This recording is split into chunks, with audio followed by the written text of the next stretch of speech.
ኦሪት ዘዳግም መግቢያ።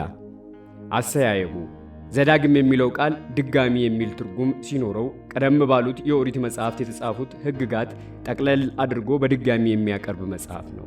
ጸሐፊው ሙሴ የመጽሐፉ ጸሐፊ እንደሆነ በዚህ መጽሐፍ በብዙ ስፍራዎች ላይ ተጠቅሶ ይገኛል። ምዕራፍ 1 ቁጥር 5፣ ምዕራፍ 31 ቁጥር 9፣ 22 እና 24። ሙሴ ከሞተ በኋላ ያለውን ግን ምዕራፍ 34 ሌላ ሰው እንደጻፈው ይገመታል።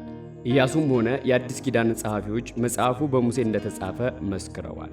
የማቴዎስ ወንጌል ምዕራፍ 19 ከቁጥር 7 እስከ 8፣ የማርቆስ ወንጌል ምዕራፍ 10 ከቁጥር 3 እስከ 5፣ የዮሐንስ ወንጌል ምዕራፍ 5 ከቁጥር 46 እስከ 47፣ የሐዋርያት ሥራ ምዕራፍ 3 ከቁጥር 22 እስከ 23፣ ምዕራፍ 7 ከቁጥር 37 እስከ 38፣ ሮሜ ምዕራፍ 10 ቁጥር 19። በተጨማሪም ኢየሱስ ከዘዳግም መጽሐፍ በመጥቀስ ቃሉ ስልጣናዊ መሆኑን ሲያረጋግጥ የማቴዎስ ወንጌል ምዕራፍ 4 ቁጥር 4፣ 7 እና 10 በአዲስ ኪዳን ከመቶ የማያንሱ ጥቅሶችና ቀጥተኛ ባልሆነ መንገድ የተጠቀሱ ሐሳቦች ከዘዳግም መጽሐፍ ተወስደዋል። ትውፊትም ይህ መጽሐፍ በሙሴ እንደተጻፈ ይመሰክራል። የማርቆስ ወንጌል ምዕራፍ 12 ቁጥር 19ን ይመልከቱ። የኦሪት ዘፍጥረት መግቢያን ይመልከቱ። የተጻፈበት ጊዜ የዘዳግም መጽሐፍ በ1406 ዓመተ ቅድመ ክርስቶስ ላይ እንደተጻፈ ይገመታል። የኦሪት ዘፍጥረትን መግቢያ ይመልከቱ። ታሪካዊ መቼቱ ይህ መጽሐፍ ሙሴና እስራኤላውያን በሞዓብ ምድር የዮርዳኖስ ወንዝ ወደ ሙት ባህር በሚፈስበት አካባቢ መስፈራቸውን ያመለክታል። ምዕራፍ 1 ቁጥር 5 ሙሴ መሪነቱን ለኢያሱ በሚያስተላልፍበት ወቅት የእስራኤል ሕዝብ ወደ ከነዓን ምድር ለመግባት እንዲዘጋጁ የሚያደርግ የስንብት ንግግር ያቀርባል። ይህ የስንብት ቃል እንደገና ኪዳኑን እንዲያስታውሱ የቀረበ ሲሆን በዚህም ወቅት ሙሴ ሕጉን አበክሮ መናገሩ ተገቢ ነበር። ኦሪት ዘዳግም ከሌሎች የኦሪት መጻሕፍት በተለየ መንገድ ከትረካ ይልቅ የስብከት አቀራረብ ያለው የሙሴ ማስገንዘቢያ ነው ማለት ይቻላል።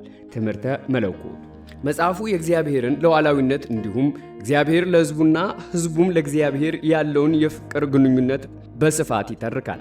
የዘዳግም መጽሐፍ መንፈሳዊ ትርክቱ እንዲሁም በአምልኮና በመታዘዝ ሙሉ በሙሉ ለእግዚአብሔር መሰጠትን በተመለከተ የሚያስተምረው ትምህርት ለቀሩት የብሉይና የአዲስ ኪዳን መጽሐፍት ፋና ወጊ እንዲሆን አድርጎታል። ስነ ጽሑፋዊ ውቅሩ የዘዳግም የጽሑፍ ታሪካዊ ውቅር ታሪካዊ መቼቱን የሚደግፍ ነው። ገላጭ መሆኑ ድግግሞሹ ያለፈውን በድጋሚ ማቅረቡ እንዲሁም ቅርጽ የለሽ አቀራረቡ የጊዜን ቅደም ተከተል ሳይጠብቅ መጽሐፉን ያመለክታል። ለምሳሌ ምዕራፍ 10 ቁጥር 3ን ይመልከቱ። በአጠቃላይ መጽሐፉ በእግዚአብሔርና በሕዝቡ መካከል ያለውን ኪዳን በግልጽ ማሳየቱ የብሉይ ኪዳን ታላላቅ ኪዳናት የሚለውን ሰንጠረዥ በገጽ 18 ላይ ይመልከቱ። የኪዳኑን መታደስ የሚገልጽ ሰነድ ነው ማለት ይቻላል። አስተዋጽኦ አንደኛ መግቢያ ምዕራፍ 1 ከቁጥር 1 እስከ 5። ሁለተኛ ታሪካዊ መቅደም ምዕራፍ 1 ቁጥር 6 እስከ ምዕራፍ 4 ቁጥር 43። ሶስተኛ የኪዳኑ ቅድመ ሁኔታ ምዕራፍ 4 ከቁጥር 44 እስከ ምዕራፍ 26 ቁጥር 19። ሀ ታላቅ ትእዛዝ ፍጹም መገዛትን ይጠይቃል ምዕራፍ 4 ቁጥር 44 እስከ ምዕራፍ 11 ቁጥር 32። ለንዑስ ትእዛዛት ምዕራፍ 12 እስከ 26። አንደኛ የመቅደስ ሥርዓት ምዕራፍ 12 ቁጥር 1 እስከ ምዕራፍ 16 ቁጥር 17። ሁለተኛ የአገር መሪዎችና ጻድቅ ሕዝብ ምዕራፍ 16 ቁጥር 18 እስከ ምዕራፍ 21 ቁጥር 21። ሶስተኛ የእግዚአብሔርን መንግሥት ቅድስና ምዕራፍ 21 ቁጥር 22 እስከ ምዕራፍ 25 ቁጥር 19። አራተኛ የእግዚአብሔርን አዳኝነትና ንጉሥነት መመስከር ምዕራፍ 26። አራተኛ የመርገምና የበረከት አይቀሬነት ምዕራፍ 27 እስከ 30። አምስተኛ በኪዳኑ መሠረት መሪን መተካት ምዕራፍ 31 እስከ 34። ሀ የአመራር ለውጥ ምዕራፍ 31 ከቁጥር 1 እስከ 29። ለ የሙሴ መዝሙር ምዕራፍ 31 ከቁጥር 30 እስከ ምዕራፍ 32 ቁጥር 47። አመርሃ ሙሴና የእስራኤል ነገዶች የበረከት ኪዳን ምዕራፍ 32 ቁጥር 48 እስከ ምዕራፍ 33 ቁጥር 29። መ የሙሴ መሞትና የኢያሱ መተካት ምዕራፍ 34። አንዳንድ ጊዜ የዘዳግም መጽሐፍ ተደራሲያኑን በሶስት ይከፍላል። የመጀመሪያው ምዕራፍ 1 ቁጥር 1 እስከ ምዕራፍ 4 ቁጥር 43፣ ሁለተኛው ክፍል ምዕራፍ 4 ቁጥር 44 እስከ ምዕራፍ 28 ቁጥር 68፣ ሶስተኛው ክፍል ምዕራፍ 29 ቁጥር 33 የሙሴ መሞት ምዕራፍ 34። ምዕራፍ 1 ከቁጥር 1 እስከ 5 መግቢያው የመጽሐፉን አጠቃላይ ታሪካዊ ዳራ ይናገራል። ምዕራፍ 1 ቁጥር 1 አረባ ከገሊላ ባህር ጀምሮ እስከ ሙት ባህር ደቡባዊ ጫፍ ድረስ ያለውን የዮርዳኖስን ሸለቆ እንዲሁም እስከ አካባ ባህር ሰላጤ ድረስ ያለውን ሸለቆ የሚያጠቃልል ስፍራ ነው። ሱጲ፣ ፋራን፣ ጦፌል፣ ላባን፣ ሐጲሮት፣ ዲዛሃብ ከሲና እስከ ሞዓብ ምድር ባለው መንገድ ላይ የሚገኙ ቦታዎች ናቸው። ሙሴ የተናገረው በዘዳግም መጽሐፍ ውስጥ የምናገናኛቸው ቃሎች በሙሉ እስራኤላውያን የዮርዳኖስን ወንዝ ከመሻገራቸው በፊት ሙሴ ወደ ሕይወቱ ፍጻሜ ገደማ የተናገራቸው ቃሎች ናቸው ማለት ይቻላል። ምዕራፍ 1 ቁጥር 2 ኮሬብ በምዕራፍ 33 ቁጥር 2 ላይ ከተጠቀሰው በስተቀር በዘዳግም መጽሐፍ ውስጥ ለሲና ተራራ የተሰጠ ስም ነው። ቃዴስ በርኔ የዘፍጥረት ምዕራፍ 14 ቁጥር 7 ማብራሪያ ይመልከቱ። ሴር የዘፍጥረት ምዕራፍ 36 ቁጥር 8 ማብራሪያ ይመልከቱ። ምዕራፍ 1 ቁጥር 3 40ኛው ዓመት ከግብፅ ምድር ከወጡ በኋላ ማለት ነው። እግዚአብሔር እስራኤላውያንን በሲና ምድረ በዳ ለ40 ዓመታት ያህል በማንከራተት ቀጥቷቸዋል። የቀጣቸውም ወደ ከነዓን ሲገቡ በቃዴስ ባርኔ ባዘዛቸው መሠረት ስላልገቡ ነው። ዘኍልቍ ምዕራፍ 14 ቁጥር 33-34 ይህ 40 ዓመት በሲና ያሳለፉትን ጊዜና ወደ ቃዴስ ያደረጉትን ጉዞ እንዲሁም ከዚህ በኋላ በምድረ በዳው የፈጁትን 38 ዓመት ሁሉ የሚያጠቃልል ነው።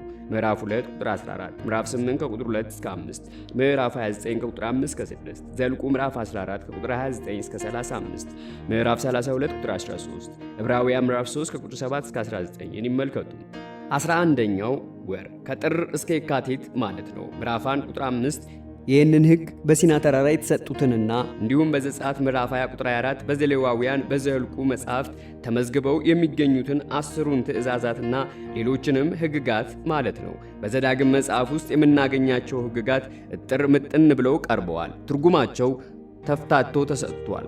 ደግሞም እስራኤላውያን በከነዓን ምድር ሲኖሩ ሊያጋጥማቸው ከሚችል አዲስና ልዩ ሁኔታ ጋር ተገናዝቧል። እንግዲህ የዘዳግም መጽሐፍ የቃል ኪዳኑ ሕግ የታደሰበት ማለትም ከጊዜው ሁኔታ ጋር የተገናዘበበት መዝገብ ነው ማለት ይቻላል። ምዕራፍ 1 ቁጥር 7 ኢያሱ ምዕራፍ 1 ቁጥር 4ን ይመልከቱ። ምድሪቱ በተለያዩ መልክዓ ምድራዊ አቀማመጦች ተገልጻለች። አረባ የቁጥር 1 ማብራሪያ ይመልከቱ። እዚህ ላይ የተጠቀሰው ግን የዮርዳኖስ ወንዝ የሚገኝበት ሸለቆና የሙት ባህር ያለበትን አካባቢ ለማመልከት ብቻ ነው። ተራሮች ከሰሜን እስከ ደቡብ ያለው መሃል አገር ማለት ነው። በምዕራብ ኮረብታዎች ግርጌ ወደ ሜዲትራኒያን ባህር የሚያሽቆለቁል አካባቢ በሜዲትራኒያን ባህር ጠረፍ ዳሩን የሚገኝ ምድር ማለት ነው።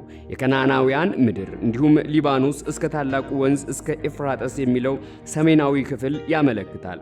ኮረብታማው የአሞራውያን አገር የሚለው በአጠቃላይ በመካከለኛውና በስተደቡብ በኩል የሚገኙትን ተራራማ ስፍራዎች ያመለክታል። ስለ ምድሪቱ የተሰጠ ገለጻ በዘፍጥረት ምዕራፍ 15 ከቁጥር 18 እስከ 21 ላይ ለአብርሃም ከተሰጠው የተስፋ ቃል ቁጥር 8 ከጥቂት ጊዜ በኋላ ደግሞ ለይስሐቅ ዘሮች ከተሰጠው የተስፋ ቃል ዘፍጥረት ምዕራፍ 26 ከቁጥር 2 እስከ 4 እንዲሁም ውሎ አድሮ ለያዕቆብ ዘሮች ከተሰጠው የተስፋ ቃል ዘፍጥረት ምዕራፍ 35 ከቁጥር 11 እስከ 12 ጋር ይስማማል። ምዕራፍ 1 ከቁጥር 1 እስከ 18፣ ምዕራፍ 1 ከቁጥር 9 እስከ 18፣ ከምዕራፍ 16 ቁጥር 18 እስከ 20 ከዘጸአት ምዕራፍ 18 ከቁጥር 13 እስከ 26 ጋር ያነጻጽሩ። ምዕራፍ 1 ቁጥር 10 አምላካችሁ እግዚአብሔር። ይህ መጠሪያ ስም በዘዳግም መጽሐፍ ውስጥ ብዙ ጊዜ ተጠቅሷል። እንደ ሰማይ ከዋክብት ምዕራፍ 10 ቁጥር 22፣ ምዕራፍ 28 ቁጥር 62፣ ዘፍጥረት ምዕራፍ 13 ቁጥር 16 እና ማብራሪያውን፣ ምዕራፍ 15 ቁጥር 5 እና ማብራሪያውን፣ ምዕራፍ 22 ቁጥር 17፣ ምዕራፍ 26 ቁጥር 4፣ ዘጸአት ምዕራፍ 32 ቁጥር 13ን ይመልከቱ።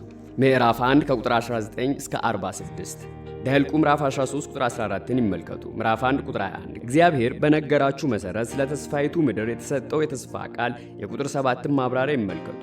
በሚነደው ቁጥቋጦ አጠገብ ለሙሴ እንደገና ተረጋግጦለታል። ቁጥር 8 ዘጸአት ምዕራፍ 3 ቁጥር 8 እና 17 አሁን ደግሞ እስራኤላውያን ወደ ምድሪቱ ገብተው እንዲወርሷት ተነገራቸው። አትፍሩ አትደንግጡም። ምዕራፍ 31 ቁጥር 8 ኢያሱ ምዕራፍ 1 ቁጥር 9 ምዕራፍ 8 ቁጥር 1 ምዕራፍ 10 ቁጥር 25ን ይመልከቱ።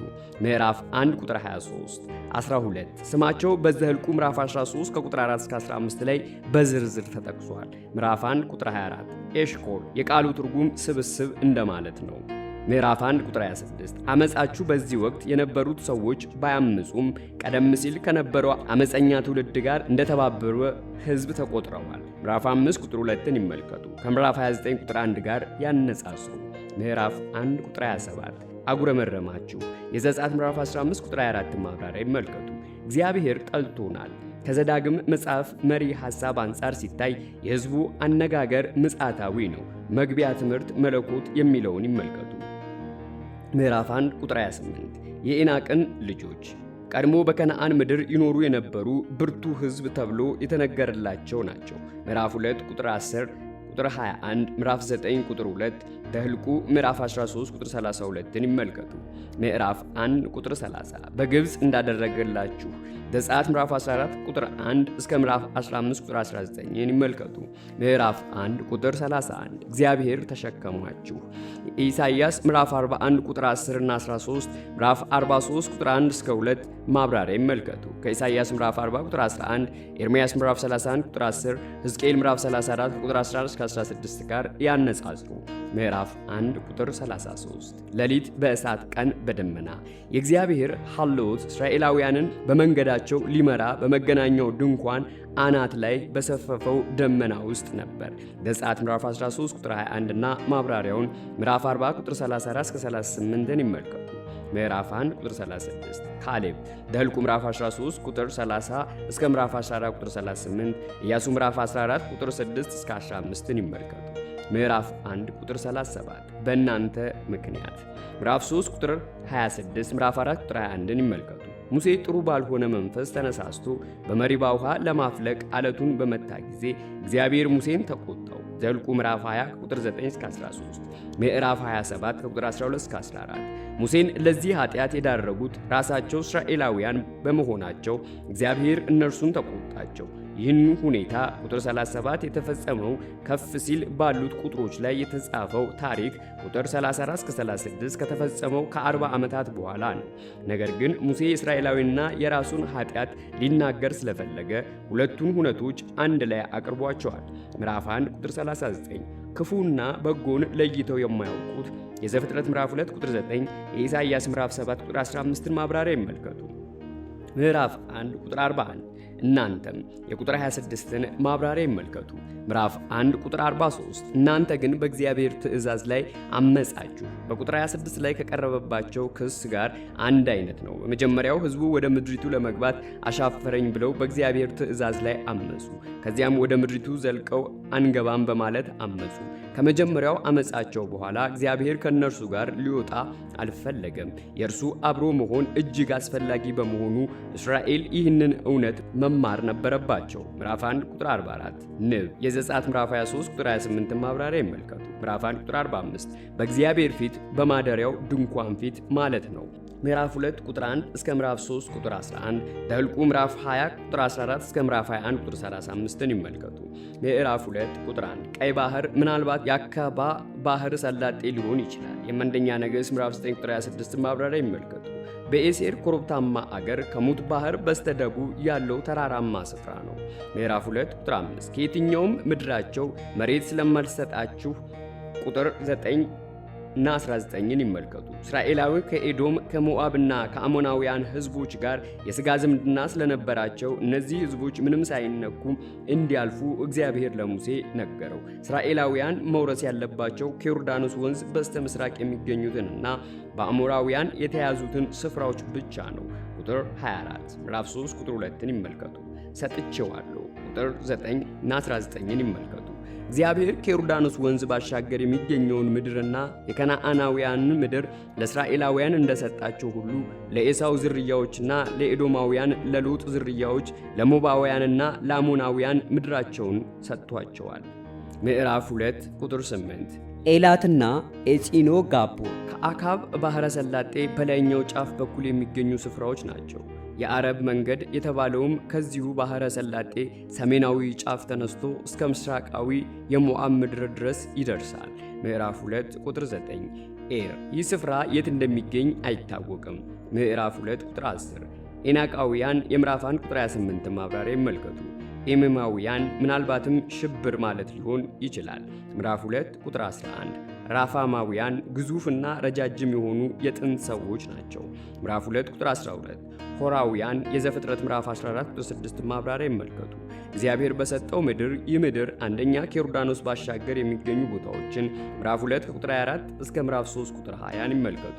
ሁለተኛ ራሱን የከነዓንን ምድር ወይም ሶስተኛ ከዮርዳኖስ ማዶ የሚገኘውን ስፍራ የከነዓንን ምድር በአንድነት ሊሆን ይችላል።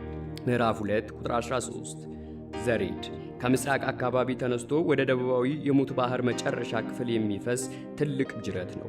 ምዕራፍ 2 ቁጥር 14 38 ዓመት የምዕራፍ 1 ቁጥር 3 ማብራሪያ ይመልከቱ። ምዕራፍ 2 ቁጥር 20 ዘምዘማውያን ምናልባትም አጉረምራሚዎች ማለት ሊሆን ይችላል። በዘፍጥረት ምዕራፍ 14 ቁጥር 5 ላይ ከተጠቀሱት ከዘምዘማውያን ጋርም አንድ ሊሆን ይችላሉ። ምዕራፍ 2 ቁጥር 23 ኤዋውያን ከፊልስጤማውያን በፊት ይኖሩ የነበሩ ሕዝቦች ሊሆኑ ይችላሉ። ይህ ካልሆነ ግን ስለ ማንነታቸው ምንም የሚታወቅ ነገር የለም ማለት ነው። ኢሳይያስ ምዕራፍ 13 ቁጥር 3 ከፍቶራውያን የዘፍጥረት ምዕራፍ 10 ቁጥር 14 ማብራሪያ ይመልከቱ። ምዕራፍ 2 ቁጥር 24 አሮንን የዘኍልቍ ምዕራፍ 21 ቁጥር 10 እስከ 13 ማብራሪያ ይመልከቱ። ምዕራፍ 2 ቁጥር 26 ቅዴሞት ምስራቃዊ ክፍሎች ማለት ነው። ምዕራፍ 2 ቁጥር 30 መንፈሱን አደንድኖት ልቡንም አጽንቶበት። በብሉይ ኪዳን ድርጊቶች አብዛኛውን ጊዜ የሚያያዙት ከድርጊቱ መንስኤ ወይም ከአካባቢው ሁኔታዎች ወይም ድርጊቱን ከፈጸሙት ሰዎች ጋር ሳይሆን ከእግዚአብሔር ጋር ነው። ሴውን እስራኤላውያን እንዳያልፉ ሆን ብሎ መንገድ ዘጋባቸው። ነገር ግን የሲዮን ምድር ለእስራኤል የሚሰጥ እግዚአብሔር ነው። የዘጸአት ምዕራፍ 4 ቁጥር 21ን ማብራሪያ ይመልከቱ። ምዕራፍ 2 ቁጥር 32 ያሐጽ የኢሳይያስ ምዕራፍ 15 ቁጥር 4 ማብራሪያ ይመልከቱ። ምዕራፍ 2 ቁጥር 34 ፈጽመን አጠፋናቸው። ይህ ሐረግ የተገለጸበት የዕብራይስጡ ቃለ መጥፋት ያለበትን ማንኛውንም ሰውና ነገር ያመለክታል። መጥፋት የማይችሉ እንደ ወርቅ፣ ብርና ናስ ያሉ ነገሮች ግን የእግዚአብሔርን ንብረት ተብለው በጥንቃቄ ይቀመጡ ነበር።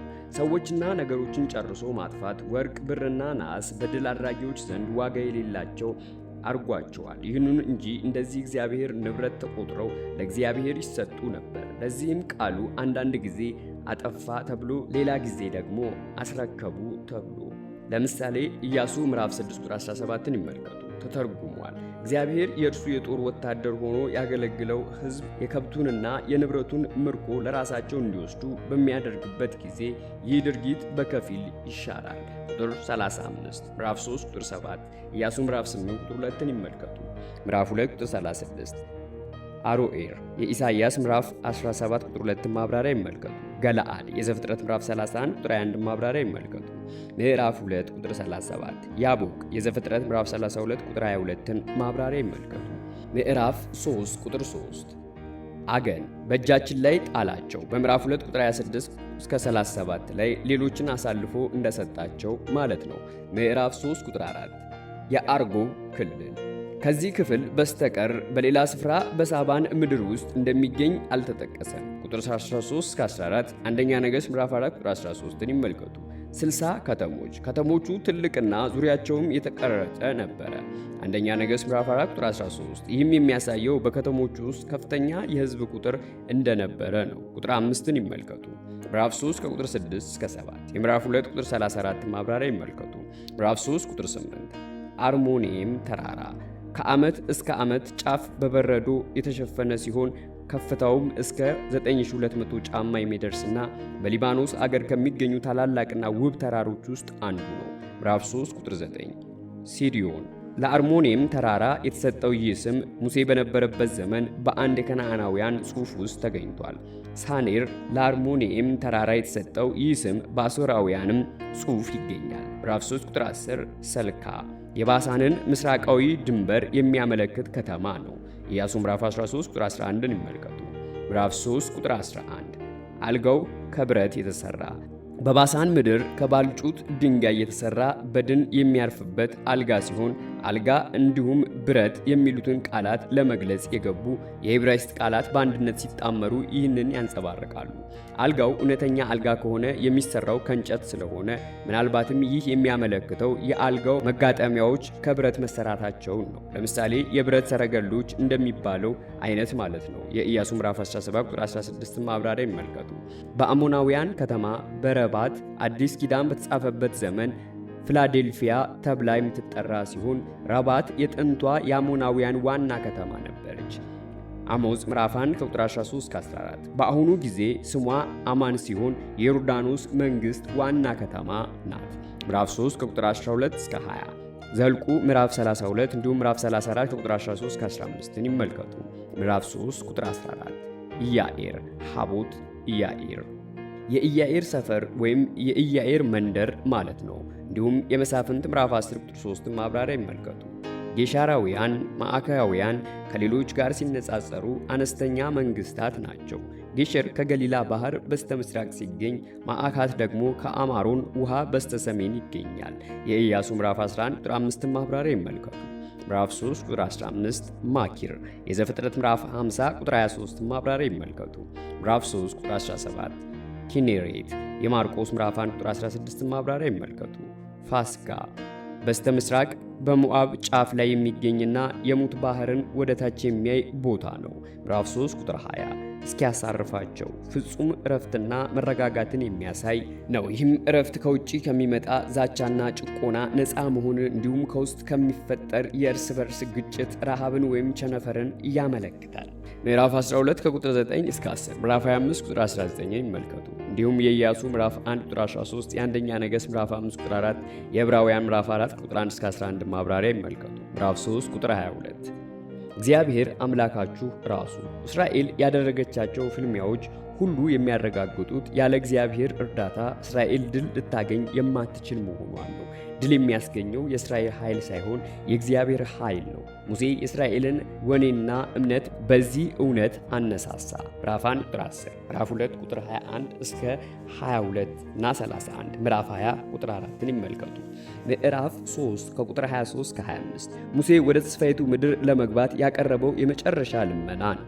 ምዕራፍ 1 ቁጥር 37 እና ማብራሪያውን ምዕራፍ 31 ቁጥር 2ን ይመልከቱ።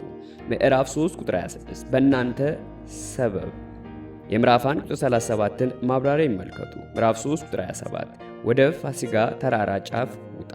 ሙሴ ይህንን ያደረገው እስራኤላውያን በተስፋይቱ ምድር እንዴት መኖር እንዳለባቸው የሕጉን መጽሐፍ እያብራራ ካዘጋጃቸው በኋላ ነበር። ምዕራፍ 32 ከቁጥር 48 እስከ 52፣ ምዕራፍ 34 ከቁጥር 1 እስከ 6 ይመልከቱ። ፋሲካ የቁጥር 17ን ማብራሪያ ይመልከቱ። ወደ ምዕራብና ወደ ሰሜን፣ ወደ ደቡብና ወደ ምስራቅ ተመልከት። እንደ አብርሃም ዘፍጥረት ምዕራፍ 13 ቁጥር 14ን ይመልከቱ። ሙሴም የተስፋይቱን ምድር የሚወርሰው በዝርያዎቹ አማካይነት ብቻ ነው። ምዕራፍ 34 ከቁጥር 1 እስከ 4ን ይመልከቱ። ምዕራፍ 3 ቁጥር 28 ኢያሱን ላከው። ምዕራፍ 31 ከቁጥር 7 እስከ 8ን ይመልከቱ። ምዕራፍ 3 ቁጥር 29 ቤተ ፋጎር የፋጎር ቤት ማለት ሲሆን ምናልባትም የፋጎር በዓል የተባለ ጣዖት የሚመለክበትን ስፍራ ሳያመለክት አይቀርም። ዘኍልቍ ምዕራፍ 23 ቁጥር 28፣ ምዕራፍ 25 ቁጥር 3 እና 5፣ ምዕራፍ 4 ቁጥር 1 እስራኤል ሆይ ስሙ። ሕዝቡ የእግዚአብሔርን ትእዛዝ እንዲሰማና እንዲታዘዝ የቀረበው ጥሪ በዘዳግም መጽሐፍ ውስጥ ተደጋግሞ የሚወሳ መሪ ሐሳብ ነው። ለምሳሌ ምዕራፍ 5 ቁጥር 1፣ ምዕራፍ 6 ከቁጥር 3 እስከ 4፣ ምዕራፍ 9 ቁጥር 1፣ ምዕራፍ 20 ቁጥር 3ን ይመልከቱ። በሌሎች የብሉይ ኪዳን መጽሐፍት ተመሳሳይ ጥሪ ይገኛል። በተጨማሪም የምዕራፍ 6 ከቁጥር 4 እስከ 9ን ማብራሪያ ይመልከቱ። ምዕራፍ 4 ቁጥር 2 አትጨምሩ አትቀንሱ። እግዚአብሔር የሚሰጠው መገለጥ በቂ ነው። መገለጡን በሙሉ ልብ መታዘዝ እንጂ ከእርሱ አንዳችን ማጉደል ወይም መጨመር ከቶ አይፈቀድም። ምዕራፍ 12 ቁጥር 32፣ ምሳሌ ምዕራፍ 30 ቁጥር 6፣ ገላትያ ምዕራፍ 3 ቁጥር 15፣ ራዕይ ምዕራፍ 22 ቁጥር 18 እስከ 19 ይመልከቱ። ምዕራፍ 4 ቁጥር 4 የተከተላችሁት የምዕራፍ 10 ቁጥር 20 ማብራሪያ ይመልከቱ። ምዕራፍ 4 ቁጥር 7 በምንጠራው ጊዜ ለእኛ ቅርብ እንደሆነ እስራኤላውያን ዘወትር በጸሎት ወደ እግዚአብሔር የመቅረብ ዕድል ነበራቸው። የእግዚአብሔር ሀልዎት በሰፈሩ መሃል ለመሃል በተተከለው የመገናኛ ድንኳን በድንኳኑም ላይ ባረፈው የደመና አምድ ተመስሏል። ዘጸአት ምዕራፍ 40 ከቁጥር 34 እስከ 38፣ ዘኍልቍ ምዕራፍ 23 ቁጥር 21ን ይመልከቱ። ምዕራፍ 4 ቁጥር 9 ለልጆቻችሁ አስተምሯቸው ቁጥር 10 ምዕራፍ 11 ቁጥር 19 ይመልከቱ። ከዘጸአት ምዕራፍ 12 ከቁጥር 26 እስከ 27 ጋር ያነጻጽሩ። ምዕራፍ 4 ቁጥር 10 እስከ 14 ዘጸአት ምዕራፍ 19 እስከ 24 ይመልከቱ።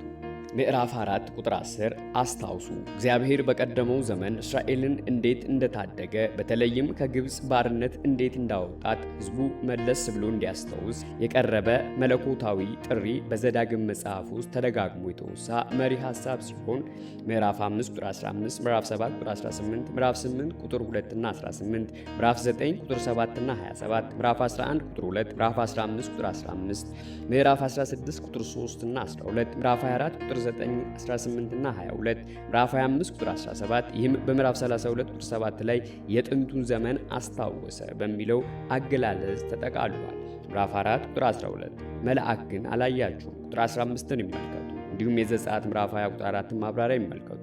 እግዚአብሔር መንፈስ ነው። ዮሐንስ ወንጌል ምዕራፍ 4 ቁጥር 24 ይመልከቱ። ከኢሳይያስ ምዕራፍ 31 ቁጥር 3 ጋር ያነጻጽሩ። ምዕራፍ 4 ቁጥር 13 ኪዳኑን 10ቱን ትእዛዛት የዘጸአት ምዕራፍ 20 ቁጥር 1ን ምዕራፍ 34 ቁጥር 28 ማብራሪያ ይመልከቱ። ሁለት የድንጋይ ጽላቶች የዘጸአት ምዕራፍ 31 ቁጥር 18 ማብራሪያ ይመልከቱ። ምዕራፍ 4 ቁጥር 15 18 የዘጸአት ምዕራፍ 20 ቁጥር 4 ማብራሪያ ይመልከቱ። ምዕራፍ 4 ቁጥር 19 ወደ እነርሱ እንዳትሳብ ከብዙ ዘመን በኋላ የይሁዳ ንጉሥ እንደሆነው ማለት ነው። ሁለተኛ ነገሥት ምዕራፍ 23 ቁጥር 5 ምዕራፍ 4 ቁጥር 20 ከብረት ማቅለጫ ምድጃ እስራኤላውያን ከግብፅ ምድር ያሳለፉት ጊዜ የመከራ የፈተናና የመጥሪያ ጊዜ እንደነበረ ያመለክታል። አንደኛ ነገሥት ምዕራፍ 8 ቁጥር 51 ኤርምያስ ምዕራፍ 11 ቁጥር 4ን ይመልከቱ። እንዲሁም ኢሳይያስ ምዕራፍ 48 ቁጥር 10ን ይመልከቱ። ምዕራፍ 4 ቁጥር 21 በእናንተ ምክንያት የምዕራፍ 1 ቁጥር 37ን ማብራሪያ ይመልከቱ። ምዕራፍ 4 ቁጥር 24 የሚባላ እሳት ምዕራፍ 9 ቁጥር 3ን ይመልከቱ። እንዲሁም የዘጸአት ምዕራፍ 24 ቁጥር 17ን ማብራሪያ ይመልከቱ። ቀናተኛ አምላክ ምዕራፍ 5 ቁጥር 9 ምዕራፍ 6 ቁጥር 15ን ይመልከቱ። እንዲሁም የዘጸአት ምዕራፍ 20 ቁጥር 5ን ማብራሪያ ይመልከቱ። ምዕራፍ 4 ቁጥር 25 በምድሪቱ ላይ ከኖራችሁ በኋላ የእስራኤላውያን አመፅ በዚያ ምክንያት ከምድሪቱ ተነቅለው መሰደድ ከዚያም በኃጢአታቸው ተጸጽተው ንስሐ በመግባት እንደገና ወደ ምድሪቱ መመለስ በዘዳግም መጽሐፍ ውስጥ ጎልቶ የሚገኝ ሐሳብ ነው። ለምሳሌ በምዕራፍ 27 እስከ 28 ላይ ያለውን የበረከትና የመርገም ዝርዝር ይመልከቱ። ምዕራፍ 4 ቁጥር 26 ሰማይና ምድርን ምስክሮች አድርጌ፣ የምዕራፍ 30 ቁጥር 19ን፣ የመዝሙር ምዕራፍ 50 ቁጥር 1ን፣ የኢሳይያስ ምዕራፍ 1 ቁጥር 2 ማብራሪያ ይመልከቱ። ምዕራፍ 4 ቁጥር 27 ይበትናችኋል፣ የምዕራፍ 28 ቁጥር 64 ማብራሪያ ይመልከቱ። ምዕራፍ 4 ቁጥር 29 በፍጹም ልባችሁና በፍጹም ነፍሳችሁ ሙሉ በሙሉ መሰጠትን ያመለክታል። ሐረጉ የእግዚአብሔር ሕዝብ አምላኩን እንዴት መሻት እንዳለበት የሚያመለክት ብቻ ሳይሆን እንዴት መፍራት፣ መታዘዝ፣ መውደድና ማገልገል እንዳለበት ጭምር የሚያሳይ ነው። ምዕራፍ 6 ቁጥር 5፣ ምዕራፍ 10 ቁጥር 12፣ ምዕራፍ 11 ቁጥር 13፣ ምዕራፍ 13 ቁጥር 3፣ ምዕራፍ 30 ቁጥር 6። ከዚህም በተጨማሪ ሕዝቡ ከአምላኩ መንገድ ዞር ባለ ጊዜ እንዴት ተመልሶ ኅብረት መፍጠር ራሱን መስጠት እንደሚችል ያመለክታል። ምዕራፍ 26 ቁጥር 16፣ ምዕራፍ 30 ቁጥር 2 እና 10፣ ምዕራፍ 4 ቁጥር 31 በመሐላ ያጸናላቸውን ቃል ኪዳን የዘፍጥረት ምዕራፍ 21 ቁጥር 23፣ ምዕራፍ 22 ቁጥር 16፣ የዕብራውያን ምዕራፍ 6 ቁጥር 13 እና 18 ማብራሪያ ይመልከቱ። በጥንት ዘመን ቃል ኪዳን የሚገቡ ሁለት ወገኖች የገቡትን ቃል ባይፈጽሙ በራሳቸው ላይ ክፉ ነገር እንዲደርስ በመሐላ ያረጋግጡ ነበር። የዘፍጥረት ምዕራፍ 15 ቁጥር 17 ማብራሪያ ይመልከቱ። ምዕራፍ 4 ቁጥር 35 ታውቁ ዘንድ ቁጥር 10ን ይመልከቱ። ከእርሱ በቀር ሌላ አምላክ አለመኖሩን ቁጥር 39፣ ምዕራፍ 5 ቁጥር 7፣ ምዕራፍ 6 ቁጥር 4 እና ማብራሪያውን ምዕራፍ 32 ቁጥር 39ን ይመልከቱ። ሙሴ ለአንዱ አምላክ ያለው እምነት ፍጹምና የማያወላውል ነበር። የዘፍጥረት ምዕራፍ 1 ቁጥር 1 ማብራሪያ ይመልከቱ። ምዕራፍ 4 ቁጥር 37 ከመውደዱ ይህ ቃል በዘዳግም መጽሐፍ ውስጥ እግዚአብሔር ለሕዝቡ ያለውን ፍቅር የሚያሳይ የመጀመሪያው ጥቅስ ነው። የምዕራፍ 7 ቁጥር 8 ማብራሪያ ይመልከቱ። እንዲሁም ምዕራፍ 5 ቁጥር 10፣ ምዕራፍ 7 ቁጥር 9 እና 13፣ ምዕራፍ 10 ቁጥር 15፣ ምዕራፍ 23 ቁጥር 5ን ይመልከቱ።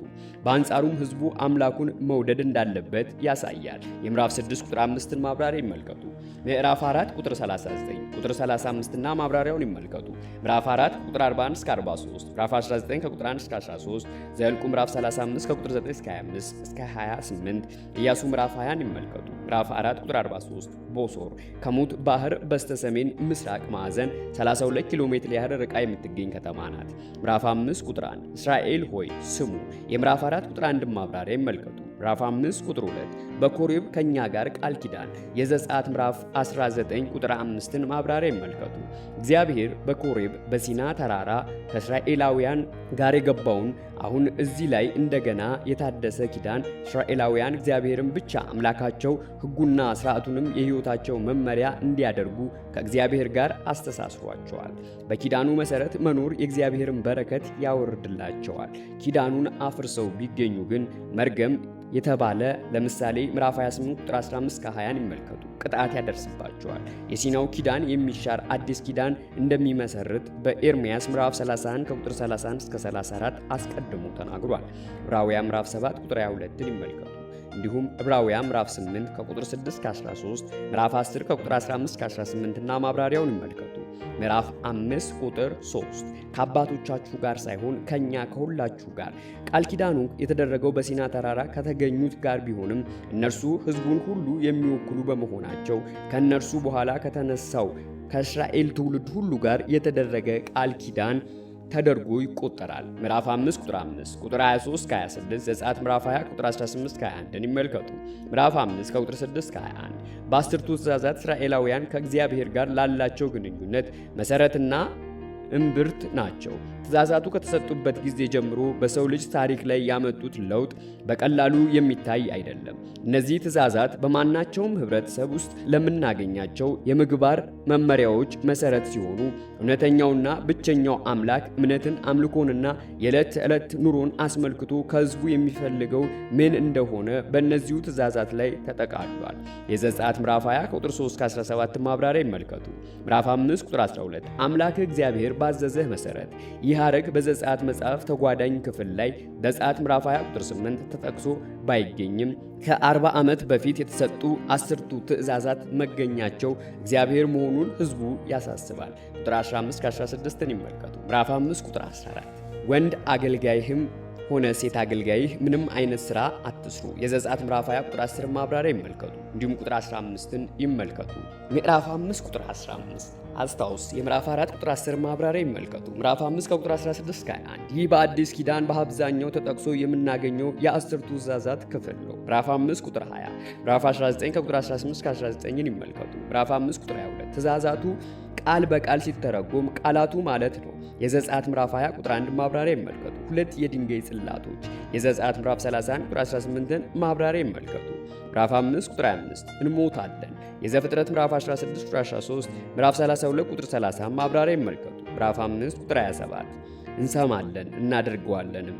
የዘጸአት ምዕራፍ 19 ቁጥር 8ን ማብራሪያ ይመልከቱ። ምዕራፍ 6 ቁጥር 2 ዕድሜያችሁ እንዲረዝም። የምዕራፍ 4 ቁጥር 40፣ የምዕራፍ 5 ቁጥር 16 እና 33ን ይመልከቱ። እግዚአብሔር በመታዘዝና ሕግጋቱን በመጠበቅ እያንዳንዱ እስራኤላዊ በምድሪቱ ለረጅም ዘመን ይኖራል። ሕዝቡም በአጠቃላይ ለረጅም ዘመን በምድሪቱ በሰላም ይኖራል፣ እግዚአብሔር ትፈሩት ዘንድ። የዘፍጥረት ምዕራፍ 20 ቁጥር 11 ማብራሪያ ይመልከቱ። ምዕራፍ 6 ከቁጥር 3 እስከ 4 እስራኤል ሆይ ስማ። የምዕራፍ 4 ቁጥር 1 ማብራሪያ ይመልከቱ። ምዕራፍ 6 ቁጥር 3 ማርና ወተት በምታፈሰው ምድር። የዘጸአት ምዕራፍ 3 ቁጥር 8 ማብራሪያ ይመልከቱ። ይህ ሐረግ ከዘጸአት እስከ ዘዳግም ምዕራፍ 14 ጊዜ በሌሎች የብሉይ ኪዳን መጻሕፍት ደግሞ 5 ጊዜ ተጠቅሶ ይገኛል። በተለይ ምዕራፍ 32 ቁጥር 13 እስከ 14ን ይመልከቱ። ምዕራፍ 6 ከቁጥር 4 እስከ 9 በዕብራይስጥ ሸማ በመባል ይታወቃል። ትርጉሙም ሰማ ማለት ነው። ይህ ክፍል የአይሁድ የእምነት መግለጫና ሃይማኖቶች በየዕለቱ የሚደግሙት ጸሎት ሆኗል። የማቴዎስ ወንጌል ምዕራፍ 22 ቁጥር 37 እስከ 38፣ የማርቆስ ወንጌል ምዕራፍ 12 ከቁጥር 29 እስከ 30፣ የሉቃስ ወንጌል ምዕራፍ 10 ቁጥር 27ን ይመልከቱ። ምዕራፍ 6 ቁጥር 4 እግዚአብሔር አንድ እግዚአብሔር ነው። በተለይ የበዓል አማልክት ሌሎች አማልክት በብዛት በከነዓን በሌላ ስፍራ እግዚአብሔር እሱ ብቻ አምላክ መሆኑን ማወቅ መለኮት የሚገልጠውን መረዳት ነው። ለምሳሌ መሳፍንት ምዕራፍ 2 ከቁጥር 11 እስከ 13 ይመልከቱ። ምዕራፍ 6 ቁጥር 5 እግዚአብሔር ውደድ። እግዚአብሔርና ሰውን መውደድ ዘኍልቍ ምዕራፍ 19 ቁጥር 18 የተመሰረተው እግዚአብሔር ለሕዝቡ ባለው ፍቅርና አንደኛ ዮሐንስ ምዕራፍ 4 ቁጥር 19 እስከ 21 ራሱን ከሕዝቡ ጋር አንድ በማድረጉ ላይ ነው። የዚህም አይነቱ ፍቅር ፍጹምና ሁለንተናን መስጠትን ይጠይቃል። የምዕራፍ 4 ቁጥር 29 የኢያሱ ምዕራፍ 22 ቁጥር 5ን ማብራሪያ ይመልከቱ። ምዕራፍ 6 ቁጥር 6 ትእዛዛት በልብህ ያዝ። በተለይ አዲሱን ኪዳን የሚያመለክት አገላለጽ ነው። ኤርምያስ ምዕራፍ 30 ቁጥር 33ን ይመልከቱ። ምዕራፍ 6 ከቁጥር 8 እስከ 9 አይሁዳውያን ይህንን አባባል ቃል በቃል መተርጎም አሸንክታብ በግንባራቸውና በእግራ ክንዳቸው ላይ ያስራሉ። የማቴዎስ ወንጌል ምዕራፍ 23 ቁጥር 5 ማብራሪያ ይመልከቱ።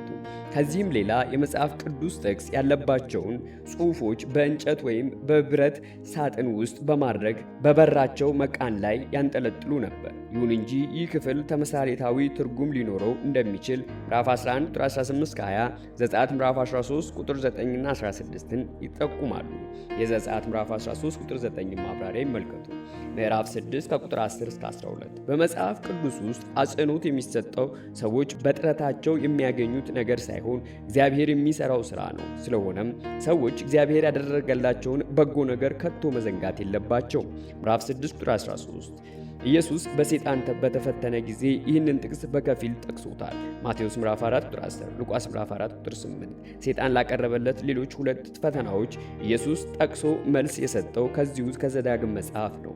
የቁጥር 16 እንዲሁም ምዕራፍ 8 ቁጥር 3 ማብራሪያ ይመልከቱ።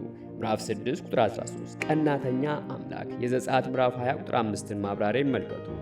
ምዕራፍ 6 ቁጥር 16 በማቴዎስ ምዕራፍ 4 ቁጥር 7፣ ሉቃስ ምዕራፍ 4 ቁጥር 12 ላይ ኢየሱስ በከፊል ጠቅሶታል። የቁጥር 13ን ማብራሪያ በተጨማሪም ይመልከቱ። በማሳህ እንዳደረጋችሁ የምዕራፍ 9 ቁጥር 22፣ የምዕራፍ 33 ቁጥር 8 ይመልከቱ። እንዲሁም የዘጸአት ምዕራፍ 17 ቁጥር 7 ማብራሪያ ይመልከቱ። ምዕራፍ 6 ቁጥር 20፣ ዘጸአት ምዕራፍ 12 ቁጥር 26 እና ማብራሪያውን ይመልከቱ።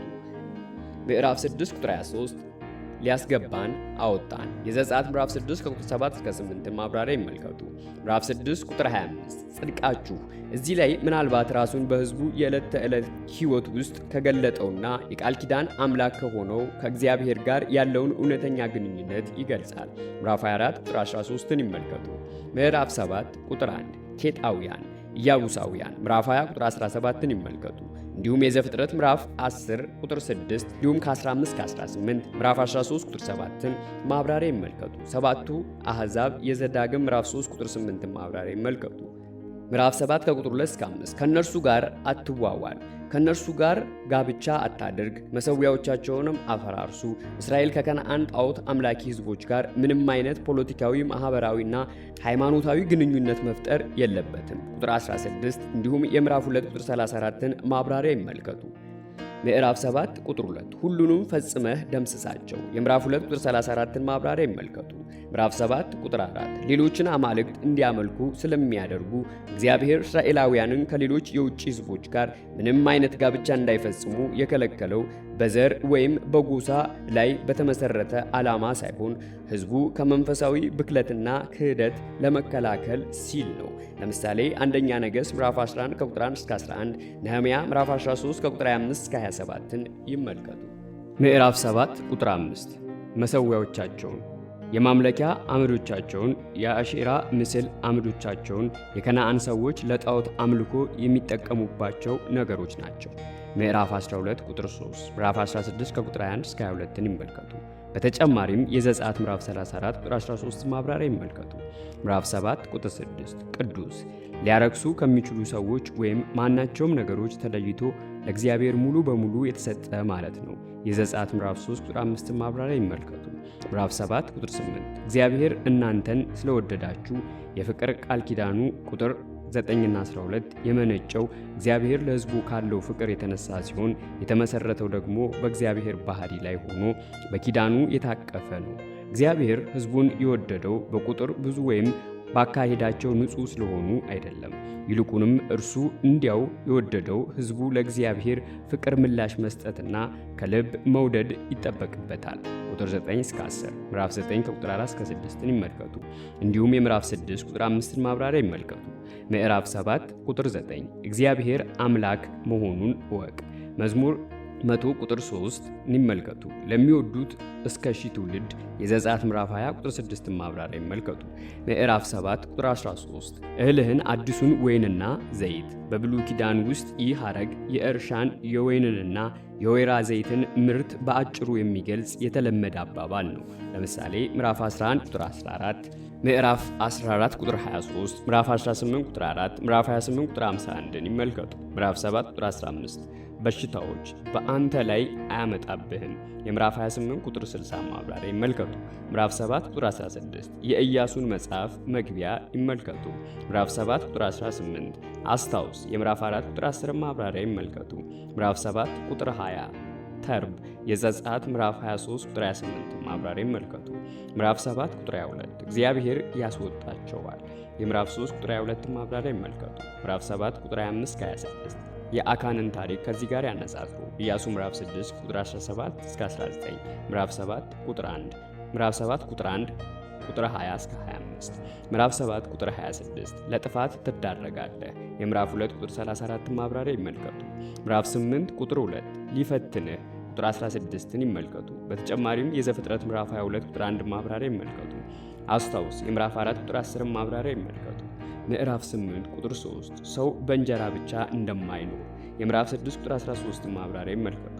ኢየሱስ በሰይጣን በተፈተነ ጊዜ ይህንን ቃል ጠቅሷል። የማቴዎስ ወንጌል ምዕራፍ 4 ቁጥር 4፣ የሉቃስ ወንጌል ምዕራፍ 4 ቁጥር 4ን ይመልከቱ። እንጀራ ሕይወትን ይደግፋል እንጂ የሕይወት ዋስትና አይሆንም። ሕይወት የእግዚአብሔርን ቃል ማለትም ትእዛዙንና ተስፋውን ቁጥር 1 እና 18ን ይመልከቱ። ለሚያምኑና ለሚጠብቁ ከእግዚአብሔር ዘንድ የምትሰጥ ናት። እግዚአብሔር ሕዝቡን ወደ ምድረ በዳ ወስዶ እየገሰጸ በማሰልጠን ቁጥር 5 ይህንን መሠረታዊ እውነት አስተማራቸው። በዚያም እግዚአብሔር ብቻ ሙሉ በሙሉ እስኪታመኑ ድረስ ትሑት ተደርገዋል። ቁጥር 14 ጋር ያነጻጽሩ። መና ቁጥር 16ን ይመልከቱ። እንዲሁም የዘኍልቍ ምዕራፍ 11 ቁጥር 7 ማብራሪያ ይመልከቱ።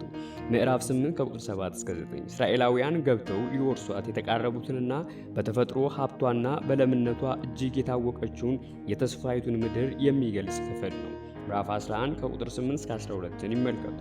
ምዕራፍ 8 ቁጥር 9 ብረት መዳብ የደቡብ ሊባኖስ ተራሮችና ከገሊላ ባህር በስተምስራቅ እንዲሁም ከሙት ባህር በስተደቡብ የሚገኙ ክፍል የብረት ማዕድን ይገኝበታል። ከሙት ባህር በስተደቡብ የሚገኘው የአረብ ምድር የመዳብና የብረት ሀብት እጅግ የሞላበት ስፍራ ነው። በዚህ ስፍራ የነበረው አንዳንድ የመዳብ ማዕድን ቁፋሮ ከንጉሥ ሰለሞን ዘመን ከዚያም በፊት ጀምሮ የታወቀ ነበር። በሰለሞን ዘመን ደርታን የናስ ሥራ ማዕከል ነበረች። አንደኛ ነገሥት ምዕራፍ 7 ቁጥር 45-46 ከዚህ ስፍራ በቁፋሮ የተገኙ አንዳንድ የናስ ዕቃዎች ከንጉሡ ሰለሞን ዘመን በፊት እንደነበሩ ታውቋል። በአሁኑ ጊዜ በኔጌቭ አካባቢ ቲምናህ በተባለ ቦታ የመዳብ ቁፋሮ ሥራ እየተከናወነ ነው። ምዕራፍ 8 ቁጥር 11፣ 14 እና 19 እንዳትረሳ ትረሳለህ ብትረሳ። የምዕራፍ 4 ቁጥር 10 ማብራሪያ ይመልከቱ። ምዕራፍ 8 ቁጥር 15 ከጽኑ አለት ውሃ። ዘጸአት ምዕራፍ 17 ቁጥር 6 እና ማብራሪያውን ይመልከቱ። ምዕራፍ 8 ቁጥር 16 ለመፈተን ቁጥር 2ን ይመልከቱ። እንዲሁም የዘፍጥረት ምዕራፍ 22 ቁጥር 1 ማብራሪያ ይመልከቱ። ምዕራፍ 8 ቁጥር 17 እና 18 ዘካርያስ ምዕራፍ 4 ቁጥር 6 እና ማብራሪያውን ይመልከቱ። ምዕራፍ 8 ቁጥር 18 አስበው። የምዕራፍ 4 ቁጥር 10 ማብራሪያ ይመልከቱ። ምዕራፍ 9 ቁጥር 1 እስራኤል ሆይ ስማ። የምዕራፍ 4 ቁጥር 1 ማብራሪያ ይመልከቱ። ምዕራፍ 9 ቁጥር 2 ኤኔቃውያን። የምዕራፍ 1 ቁጥር 28 ማብራሪያ ይመልከቱ። ምዕራፍ 9 ቁጥር 3 እንደሚባላ እሳት። ምዕራፍ 4 ቁጥር 24ን ይመልከቱ። እንዲሁም የዘጸአት ምዕራፍ 24 ቁጥር 17 ማብራሪያ ይመልከቱ። በፊትህም ድል ያደርጋቸዋል፣ አንተም ታስወጣቸዋለህ። እግዚአብሔር በእስራኤላውያን ፊት መሄድ ብቻ ሳይሆን ድልን ሊሰጣቸው ኃይሉን በእነርሱ ውስጥ ገልጧል። የእስራኤል ሕዝብ ለጦርነት በወጣበት ጊዜ ሁሉ ከእስራኤል ሰራዊት ጋር በመሆን እግዚአብሔር ለእስራኤል ይዋጋ እንደነበረ በዘዳግም መጽሐፍ በታሪክ መጽሐፍ ውስጥ ተጠቅሷል። ምዕራፍ 9 ቁጥር 4 ከጽድቄ የተነሳ የምዕራፍ 7 ቁጥር 8 ማብራሪያ ይመልከቱ። እነዚህን አሕዛብ በክፋታቸው ምክንያት የዘፍጥረት ምዕራፍ 15 ቁጥር 16ን ማብራሪያ ይመልከቱ። ምዕራፍ 9 ቁጥር 6 እና 13 አንገተ ደንዳና፣ ምዕራፍ 10 ቁጥር 16፣ ምዕራፍ 31 ቁጥር 27ን ይመልከቱ። እንዲሁም የዘጸአት ምዕራፍ 32 ቁጥር 9ን ማብራሪያ ይመልከቱ። ምዕራፍ 9 ቁጥር 7 እና 27 አስታውስ አትርሳ። የምዕራፍ 4 ቁጥር 10 ማብራሪያ ይመልከቱ። ምዕራፍ 9 ቁጥር 9 የድንጋይ ጽላቶቹን የኪዳን ጽላቶች የዘጸአት ምዕራፍ 20 ቁጥር 1ን የምዕራፍ 34 ቁጥር 38 ማብራሪያ ይመልከቱ። ምዕራፍ 9 ቁጥር 10 በእግዚአብሔር ጣት የዘጸአት ምዕራፍ 8 ቁጥር 19 ማብራሪያ ይመልከቱ። ሁለት የድንጋይ ጽላቶች የዘጸአት ምዕራፍ 31 ቁጥር 18ን ማብራሪያ ይመልከቱ። ምዕራፍ 9 ከቁጥር 11 እስከ 12፣ ዘጸአት ምዕራፍ 31 ቁጥር 18 እስከ ምዕራፍ 32 ቁጥር 20ን ይመልከቱ። ምዕራፍ 9 ቁጥር 19 እግዚአብሔር ግን እንደገና ሰማኝ። ሙሴ በዚህ ጊዜ ወደ እግዚአብሔር ያቀረበው የምልጃ ጸሎት ቁጥር 26 እስከ 29 ለእስራኤል ሕዝብ ሕልውና ከተጸለዩት ታላላቅ ጸሎቶች አንዱ ነው። አንደኛ ሳሙኤል ምዕራፍ 7 ቁጥር 5 እና ከ8 እስከ 9፣ ኤርምያስ ምዕራፍ 15 ቁጥር 1ን ይመልከቱ። ምዕራፍ 9 ቁጥር 22 ቴቤራ ዘኍልቍ ምዕራፍ 11 ቁጥር 3ን ይመልከቱ። ቴቤራ ማለት የሚነድ የሚበራ ማለት ነው። ማሳ ምዕራፍ 6 ቁጥር 16፣ ምዕራፍ 33 ቁጥር 8 እንዲሁም የዘጸአት ምዕራፍ 17 ቁጥር 7 ማብራሪያ ይመልከቱ። ቂብሮት ሀታአዋ ዘኍልቍ ምዕራፍ 11 ቁጥር 34ን ይመልከቱ። ቂብሮት ሀታአዋ ማለት የምኞት መቃብር ማለት ነው። ምዕራፍ 9 ቁጥር 23 ቃዴስ በርኔ የዘፍጥረት ምዕራፍ 14 ቁጥር 7 ማብራሪያ ይመልከቱ። ምዕራፍ 9 ቁጥር 27 አትመልከት የሐዋርያት ሥራ ምዕራፍ 17 ቁጥር 30ን ማብራሪያ ይመልከቱ። ምዕራፍ 10 ከቁጥር 1 እስከ 3 ታቦት የዕብራይስጡ ቃል ትርጉም ሳጥን ማለት ነው። ምዕራፍ 10 ቁጥር 1 ሁለት የድንጋይ ጽላቶች የዘጸአት ምዕራፍ 31 ቁጥር 18 ማብራሪያ ይመልከቱ። ምዕራፍ 10 ቁጥር 2 በታቦቱ ውስጥ ታኖራቸዋለህ የዘጸአት ምዕራፍ 16 ቁጥር 34፣ ምዕራፍ 25 ቁጥር 16ን ማብራሪያ ይመልከቱ። ምዕራፍ 10 ቁጥር 3 ዘጸአት ምዕራፍ 34 እስከ 37 እንደሚያሳየውና በዚህ ቦታ እንደተጠቀሰው የሁነቶቹ ቅደም ተከተል በዘጸአት መጽሐፍ ላይ ከተመለከተው የተለየ ነው። ምዕራፍ 10 ከቁጥር 6 እስከ 9 በመሃል የገባ የታሪክ ዘገባ ሲሆን ታሪኩ የተመሰረተው ሙሴ ለአሮንና ለእስራኤላውያን በጸለየው ጸሎት ምዕራፍ 9 ከቁጥር 26 እስከ 29 ስለ ታቦቱ በጠቀሰው ክፍል ቁጥር 1 እስከ 5 ላይ ነው። ምዕራፍ 10 ቁጥር 8 ያገለግል ዘንድ የምዕራፍ 21 ቁጥር 5ን ማብራሪያ ይመልከቱ። ታቦት እንዲሸከም የዘኍልቍ ምዕራፍ 1 ቁጥር 50 ማብራሪያ ይመልከቱ። ምዕራፍ 10 ቁጥር 9 ዘኍልቍ ምዕራፍ 18 ቁጥር 20 እና 24ን ይመልከቱ። ምዕራፍ 10 ቁጥር 12 አምላክን እግዚአብሔርን እንድትፈራው የዘፍጥረት ምዕራፍ 20 ቁጥር 11 ማብራሪያ ይመልከቱ። እንድትወደው የምዕራፍ 4 ቁጥር 29 እና 37 የምዕራፍ 6 ቁጥር 5 ማብራሪያ ይመልከቱ። ምዕራፍ 10 ቁጥር 13 መልካም እንዲሆንልህ ምዕራፍ 6 ቁጥር 24 እንዲሁም የምዕራፍ 6 ቁጥር 2 ማብራሪያ ይመልከቱ። ምዕራፍ 10 ቁጥር 16 ልባችሁን ግረዙት የዘፍጥረት ምዕራፍ 17 ቁጥር 10 ማብራሪያ ይመልከቱ። አንገተ ደንዳና ምዕራፍ 9 ቁጥር 16 13 ምዕራፍ 31 ቁጥር 27ን ይመልከቱ። እንዲሁም የዘጸአት ምዕራፍ 32 ቁጥር 9 ማብራሪያ ይመልከቱ።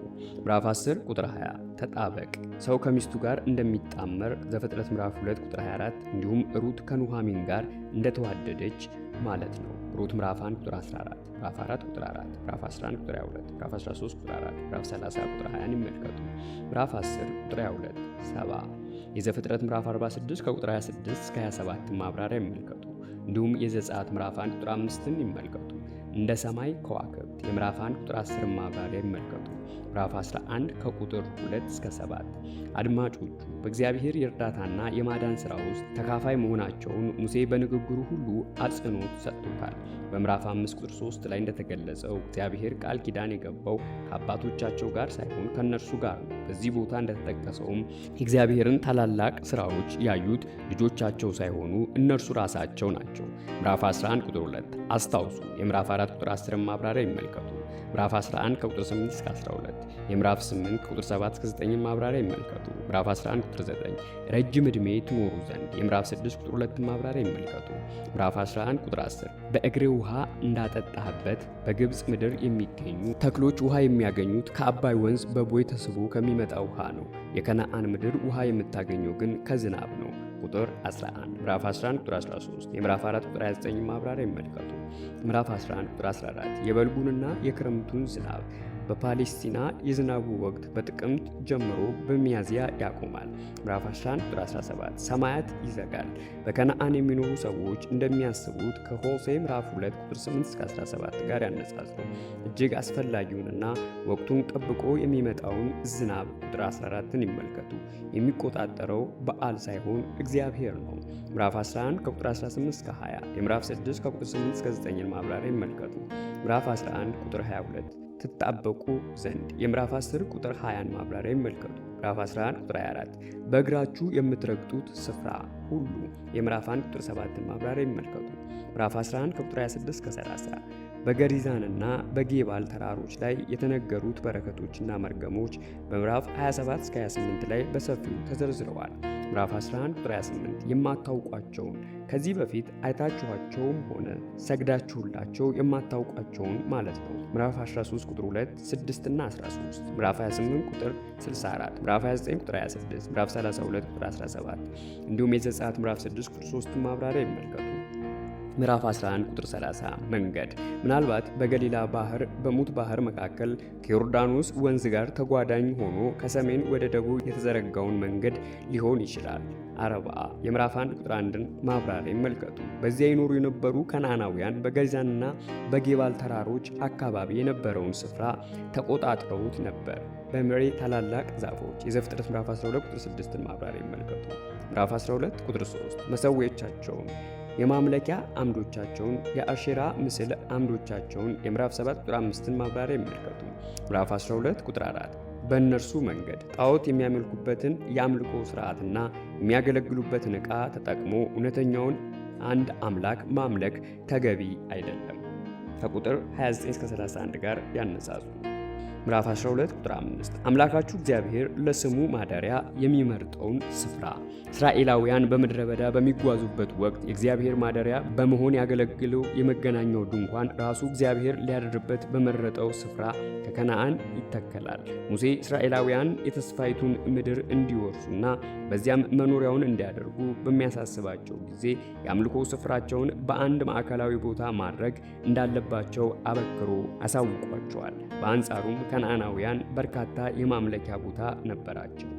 ቁጥር 11 እና 14 18 21 26 እንዲሁም ምዕራፍ 14 ቁጥር 23 እስከ 24 ምዕራፍ 16 ቁጥር 2 6 እና 11 ምዕራፍ 26 ቁጥር 2ን ይመልከቱ። ምዕራፍ 12 ቁጥር 6 ቁጥር 11ን ይመልከቱ።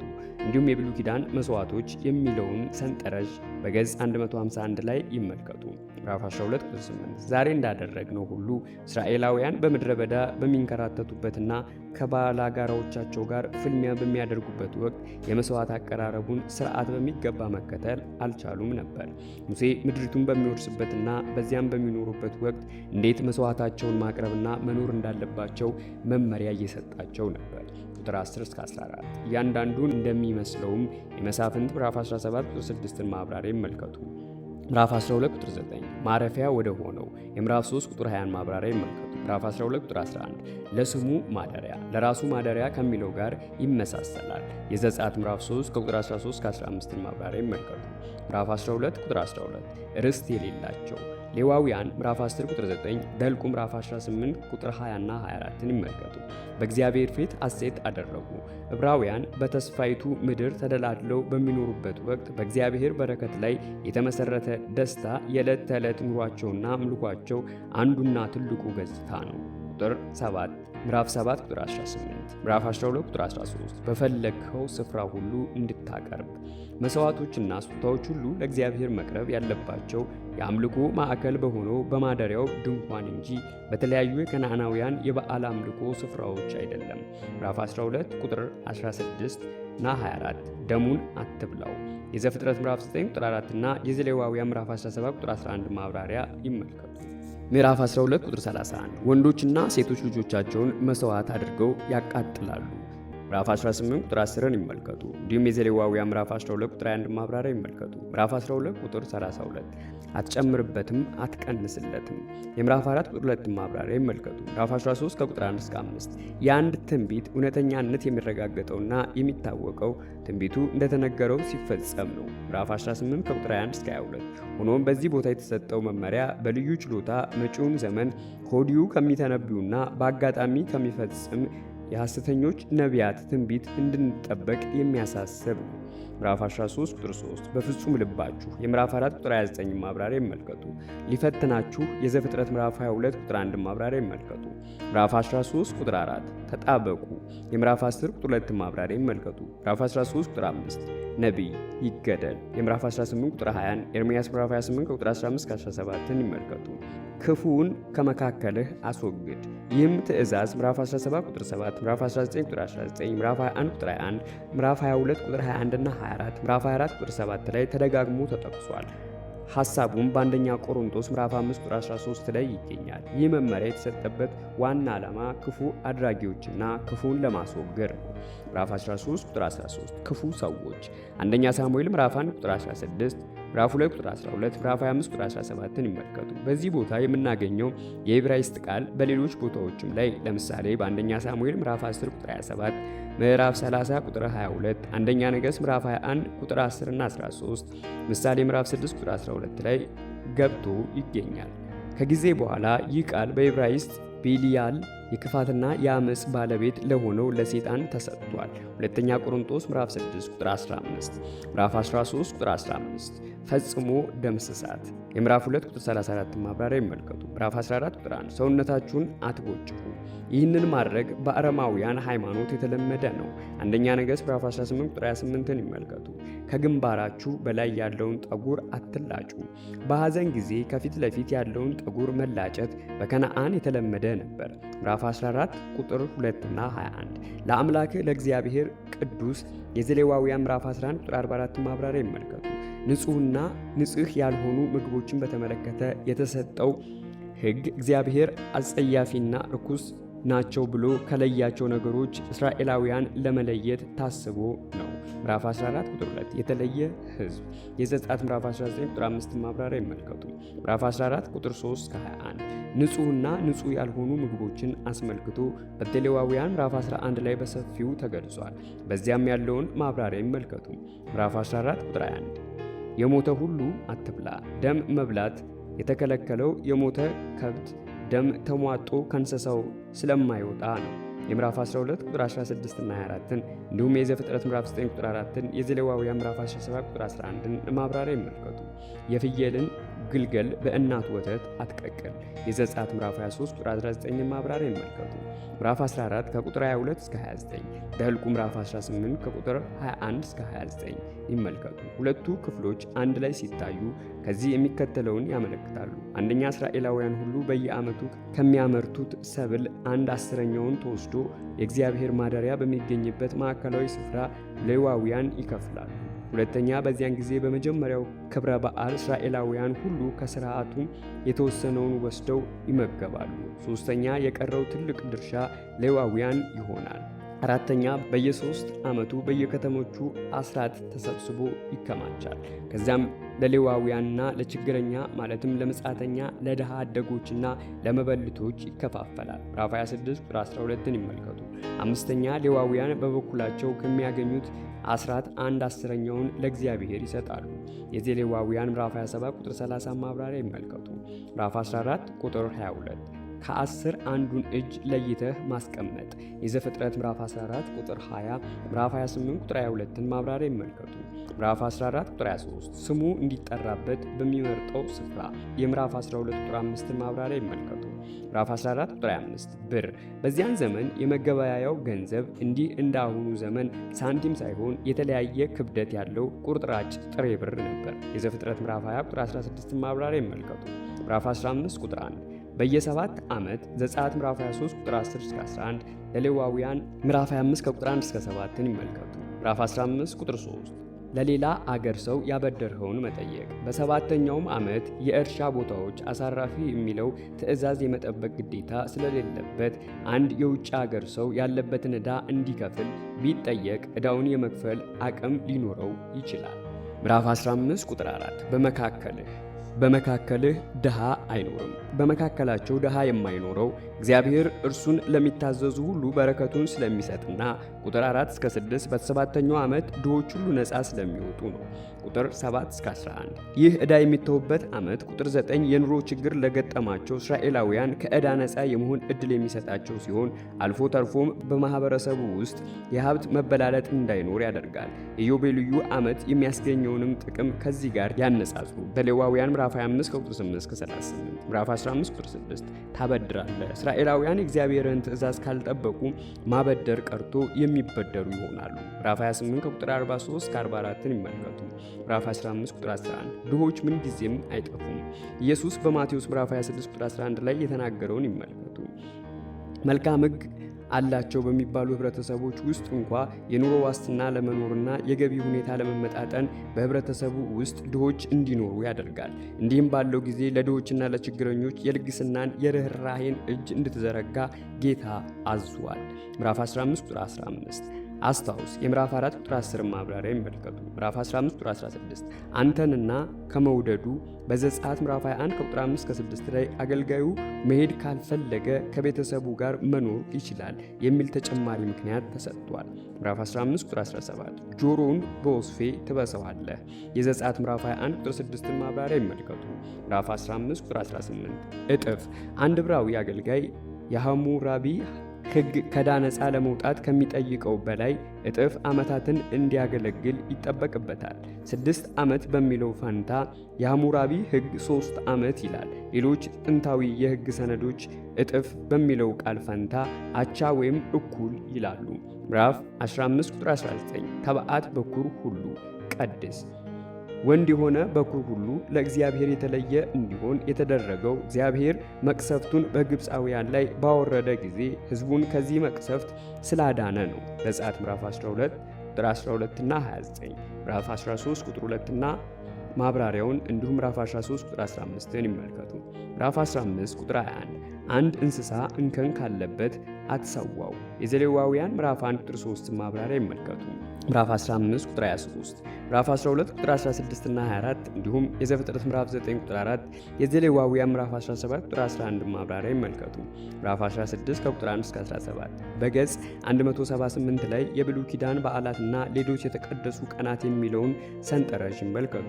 እንዲሁም የዘጸአት ምዕራፍ 23 ቁጥር 14 እስከ 19 እና ማብራሪያውን፣ ምዕራፍ 34 ቁጥር 18 እስከ 26፣ ዘሌዋውያን ምዕራፍ 23 ከቁጥር 4 እስከ 44ን ማብራሪያ፣ ዘኍልቍ ምዕራፍ 28 ከቁጥር 16 እስከ 29 እና ቁጥር 40ን ይመልከቱ። ምዕራፍ 16 ከቁጥር 1 እስከ 8፣ ዘጸአት ምዕራፍ 12 ከቁጥር 1 እስከ 28፣ ምዕራፍ 13 ከቁጥር 1 እስከ 16 እና ማብራሪያውን ይመልከቱ። ምዕራፍ 16 ቁጥር 1 አቢብ በገጽ 101 ላይ የዕብራውያን የቀን አቆጣጠር የሚለውን ሰንጠረዥ ይመልከቱ።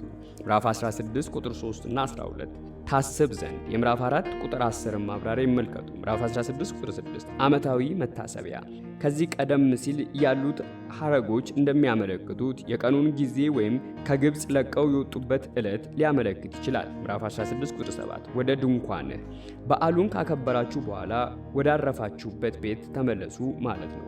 ይህም በቋሚነት ወይም በጊዜያዊነት የሚኖሩበት ሊሆን ይችላል። ምዕራፍ 16 ቁጥር 8 ጉባኤ ይህ ቃል በዕብራይስጡ የመዝጊያ ጉባኤ የሚል ትርጉም ሳይኖረው አይቀርም። ዘሌዋውያን ምዕራፍ 23 ቁጥር 36ን ይመልከቱ። ምዕራፍ 16 ቁጥር 9 እህልህን ማጨድ ከምትጀምርበት ዕለት አንስቶ በአቢብ ወር በ16ኛው ቀን ማለት ነው። ይህም የፋሲካ በዓል የሚከበርበት ሁለተኛው ቀን ነው። ምዕራፍ 16 ቁጥር 15 ደስታህም ፍጹም ይሆናል። ደስታቸው ፍጹም የሚሆነው ከእግዚአብሔር በረከት የተነሳ ነው። ከዮሐንስ ምዕራፍ 3 ቁጥር 29፣ ምዕራፍ 15 ቁጥር 11፣ ምዕራፍ 16 ቁጥር 24፣ ከፊልጵስዩስ ምዕራፍ 2 ቁጥር 2፣ ከአንደኛ ዮሐንስ ምዕራፍ 1 ቁጥር 4፣ ከሁለተኛ ዮሐንስ 12 ጋር ያነጻጽሩ። ምዕራፍ 16 ቁጥር 16 በዓመት 3 ጊዜ ሦስቱን ዓመታዊ ክብረ በዓላት ሲሆን እነዚህ 3 ታላላቅ በዓላት ለማክበር ወደ ተመረጠው ማዕከላዊ ስፍራ መሄድ ያስፈልግ ነበር። ዘጸአት ምዕራፍ 23 ቁጥር 14 እና 17፣ ምዕራፍ 34 ቁጥር 23ን ይመልከቱ። ምዕራፍ 16 ቁጥር 17 በባረከህ መጠን እያንዳንዱ እንደ ችሎታው ይስጥ። ቁጥር 10ን ይመልከቱ። ከሁለተኛ ቆሮንቶስ ምዕራፍ 8 ቁጥር 12 ጋር ያነጻጽሩ። ምዕራፍ 16 ከቁጥር 18 እስከ 20፣ ከምዕራፍ 1 ከቁጥር 9 እስከ 18፣ ከዘጸአት ምዕራፍ 18 ከቁጥር 13 እስከ 26 ጋር ያነጻጽሩ። ምዕራፍ 16 ቁጥር 19፣ ዘጸአት ምዕራፍ 23 ቁጥር 8 እና ማብራሪያውን ይመልከቱ። ምዕራፍ 16 ከቁጥር 21 እስከ 22፣ የአሻራን ምስል የእንጨት አምድ ማምለኪያ አምድ፣ የምዕራፍ 7 ቁጥር 5 ማብራሪያ ይመልከቱ። ምዕራፍ 17 ቁጥር 1 እንከን ወይም ጉድለት፣ የዘሌዋውያን ምዕራፍ 1 ቁጥር 3 ማብራሪያ ይመልከቱ። ምዕራፍ 17 ቁጥር 3 ለፀሐይ ወይም ለጨረቃ ወይም ለሰማይ ከዋክብት የሰገደ፣ ሁለተኛ ነገሥት ምዕራፍ 17 ቁጥር 16፣ ምዕራፍ 21 ቁጥር 3 እና 5፣ ምዕራፍ 23 ቁጥር 4 እስከ 5ን ይመልከቱ። ምዕራፍ 17 ቁጥር 6 በሁለት ወይም በሶስት ሰዎች ምስክርነት፣ በዘኍልቍ ምዕራፍ 35 ቁጥር 30 ላይ ይህንን በተመለከተ ተጨማሪ ማብራሪያ ተሰጥቷል። ምዕራፍ 19 ቁጥር 15ን ይመልከቱ። ከማቴዎስ ምዕራፍ 18 ቁጥር 16፣ ከሁለተኛ ቆሮንቶስ ምዕራፍ 13 ቁጥር 1፣ ከአንደኛ ጢሞቴዎስ ምዕራፍ 5 ቁጥር 19፣ ከምዕራፍ 19 ቁጥር 15 ይመልከቱ። ከማቴዎስ ወንጌል ምዕራፍ 18 ቁጥር 16፣ ከሁለተኛ ቆሮንቶስ ምዕራፍ 13 ቁጥር 1፣ ከጢሞቴዎስ ምዕራፍ 5 ቁጥር 19፣ ከዕብራውያን ምዕራፍ 10 ቁጥር 28 ጋር ያነጻጽሩ። ምዕራፍ 17 ቁጥር 7 ክፉንም ከመካከልህ ማስወገድ አለብህ፣ ቁጥር 12ን ይመልከቱ። እንዲሁም የምዕራፍ 13 ቁጥር 5 ማብራሪያ ይመልከቱ። ምዕራፍ 17 ቁጥር 14 በዙሪያዬ እንዳሉት አሕዛብ ሁሉ ንጉሥ ሙሴና ኢያሱ እንዲሁም ከነርሱ በኋላ የተነሱት መሳፍንት በእግዚአብሔር ምትክ ሆነው እስራኤል እንዲያስተዳድሩ የተመረጡት በራሱ በእግዚአብሔር ነው። በኋላም ጌዲዮን እግዚአብሔር ይገዛችኋል እንዳለው ማለት ነው። መሳፍንት ምዕራፍ 8 ቁጥር 23 እና ማብራሪያውን ይመልከቱ። ይሁን እንጂ ሙሴ እዚህ ላይ ሕዝቡ እግዚአብሔር ከሰጣቸው ሥርዓት በማፈንገጥ ወደፊት ንጉሥ ይነግስልናል ብለው እንደሚጠይቁ ተናግሯል። አንደኛ ሳሙኤል ምዕራፍ 8 ከቁጥር 4 እስከ 9ን ይመልከቱ። እንዲሁም የምዕራፍ 7 ከቁጥር 2 እስከ 5፣ የአንደኛ ሳሙኤል ምዕራፍ 8 ቁጥር 1 እስከ ምዕራፍ 12 ቁጥር 25 ማብራሪያን ይመልከቱ። በተጨማሪም ዘሌዋውያን ምዕራፍ 20 ቁጥር 23ን ይመልከቱ። ስለዚህም ሙሴ ወደፊት ንጉሥ እንዴት መምረጥ እንዳለባቸው መመሪያ ሰጣቸው። ምዕራፍ 17 ቁጥር 16 እስከ 17 እስራኤልን ወደ ግብጽ የመለሰ መሪ አይኑር እንጂ። ኤርምያስ ምዕራፍ 42 ቁጥር 13 እስከ ምዕራፍ 43 ቁጥር 7ን ይመልከቱ። የኋላ ኋላ በእስራኤል ላይ የነገሱት ነገስታት በተለይም ከንጉሥ ሰለሞን ጀምሮ በዚህ ክፍል የተጠቀሱትን ነገሮች ሁሉ ተላልፈው ተገኝተዋል። አንደኛ ነገሥት ምዕራፍ 4 ቁጥር 26፣ ምዕራፍ 11 ከቁጥር 1 እስከ 4፣ ምዕራፍ 17 ቁጥር 18 የዚህን ሕግ ቅጂ ለራሱ ይጻፍ። አንድ ንጉሥ የእግዚአብሔርን ሕግ ቅጂ ለራሱ የሚያስቀረው እግዚአብሔር የእርሱ ንጉሥ እንደመሆኑ ለእርሱ ብቻ መገዛት እንዳለበት በማየትና በሰማይም የሚኖረውን ገዢ የሚታዘዝ በሕጉ መሠረት መሆኑን ለማመልከት ነው። በዚህም ዘመንም ሆነ ከዚህ ዘመን በፊት በሂታውያን በሌሎችም አገሮች ዘንድ ከአንድ ንጉሥ በታች ሆነው የሚያስተዳድሩ ገዢዎች ይህንን ሥርዓት የመከተል ግዴታ ነበረባቸው። የምዕራፍ 31 ቁጥር 9 ማብራሪያ ይመልከቱ። በገጽ 18 ላይ በብሉይ ኪዳን የተደረጉ ዋና ዋና ኪዳኖች በሚል የተጻፈውን ሰንጠረዥ ይመልከቱ። ምዕራፍ 17 ቁጥር 20 ራሱን የተሻለ አድርጎ አይቆጥርም። ከእርሱ በታች ያሉ ሰዎች ሁሉ ከሕግ በላይ እንዳልሆኑ ሁሉ ንጉሥም ከእግዚአብሔር ሕግ በላይ ሊሆን አይችልም። ምዕራፍ 18 ቁጥር 1 ድርሻ ወይም ርስት አይኖራቸውም።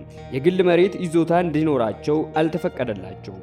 ከሕዝቡ የሚሰበሰበው አስራትና ለመስዋዕት ከሚቀርቡት እንስሳት የተወሰነ ክፍል ለሌዋውያን እንደሚሰጡ ሁሉ ምዕራፍ 14 ከቁጥር 22 እስከ 29 እና ማብራሪያውን እንዲሁም የዘሌዋውያን ምዕራፍ 27 ቁጥር 30 ማብራሪያና ዘኍልቍ ምዕራፍ 18 ከቁጥር 21 እስከ 29ን ይመልከቱ።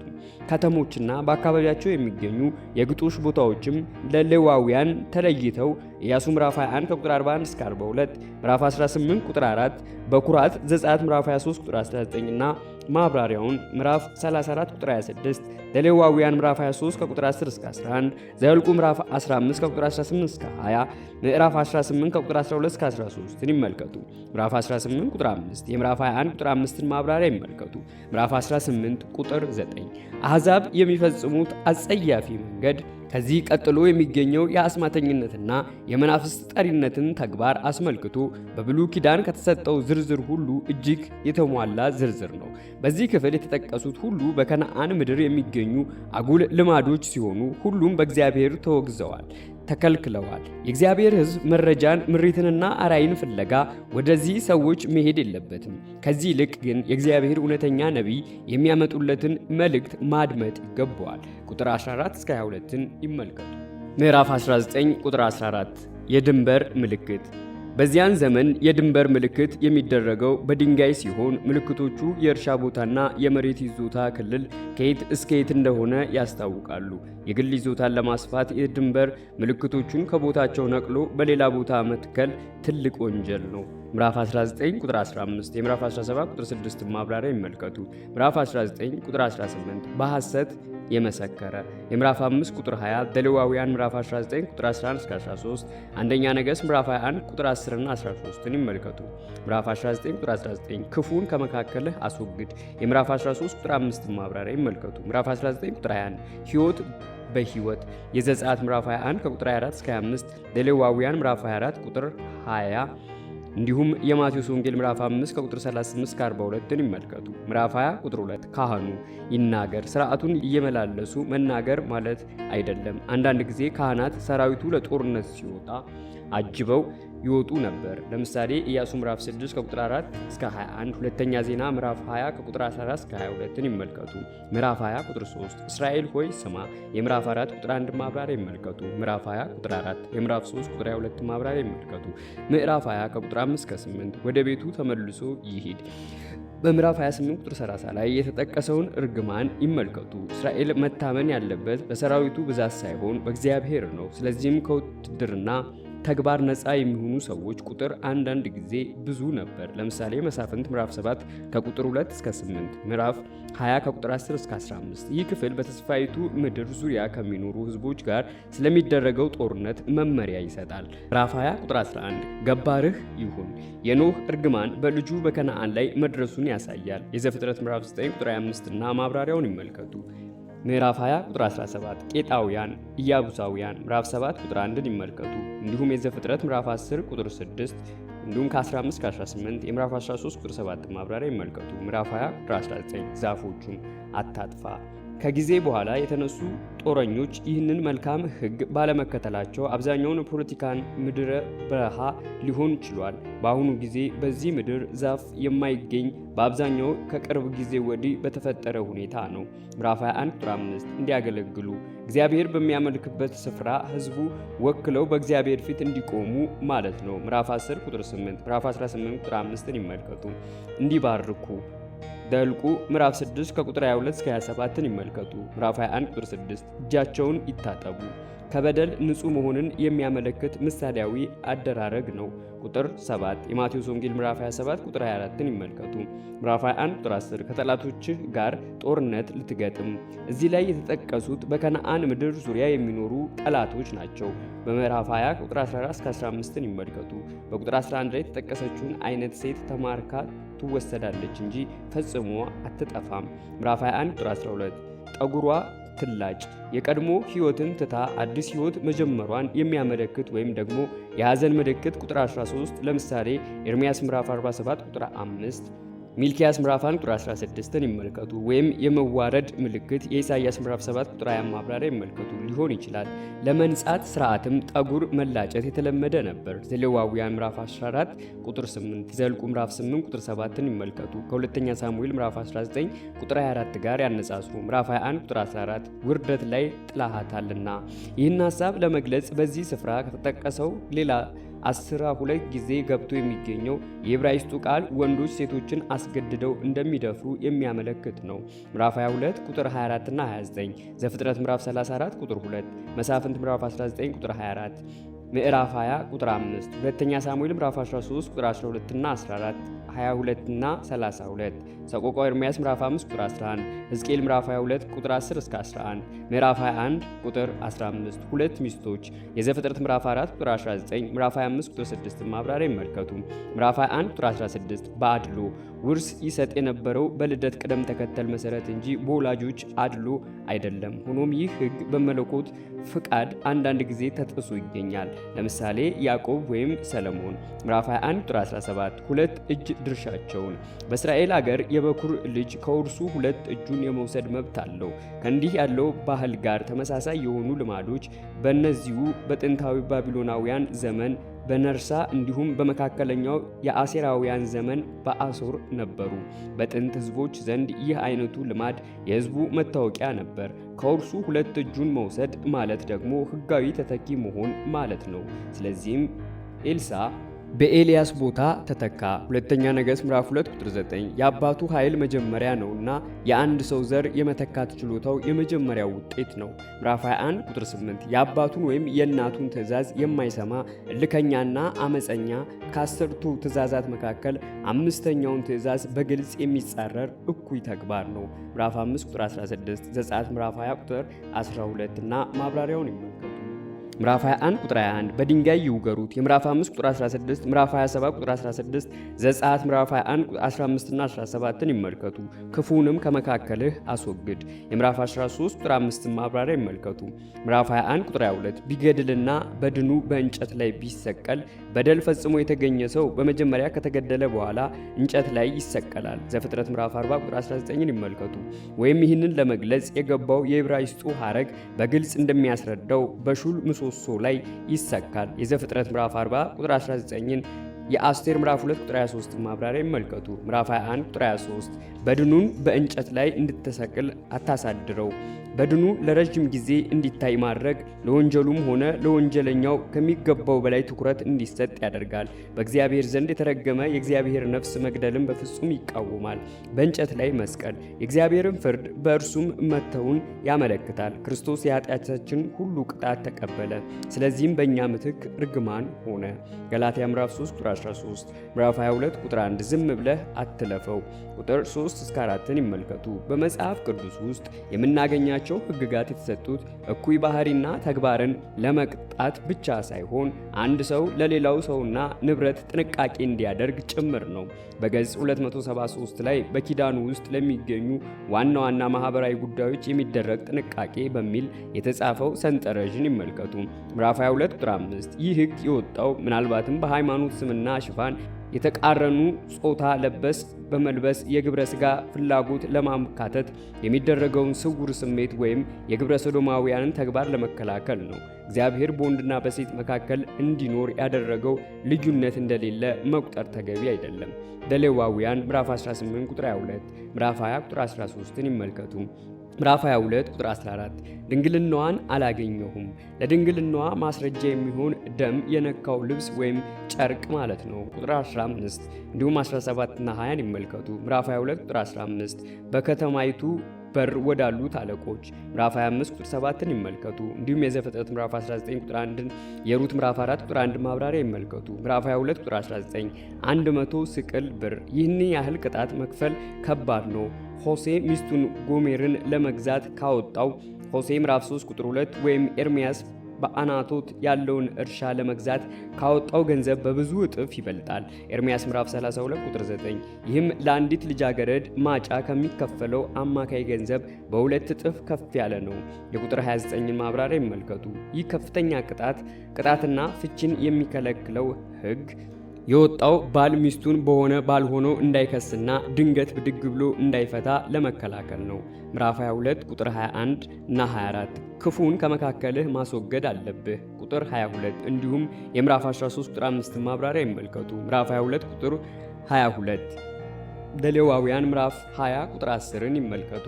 ምዕራፍ 22 ቁጥር 9 50 ስቅል ብር ምናልባት በአማካይ ለአንዲት ልጃገረድ የሚከፈለውን ማጫ ያህል ይሆናል። ሆኖም እንደየሰው አቅም ሊለያይ ይችላል። የዘጸአት ምዕራፍ 22 ቁጥር 16 ማብራሪያ ይመልከቱ። ምዕራፍ 22 ቁጥር 30 የአባቱን ሚስት ከእናቱ ሌላ አባቱ ያገባትን ሴት ለማለት ነው።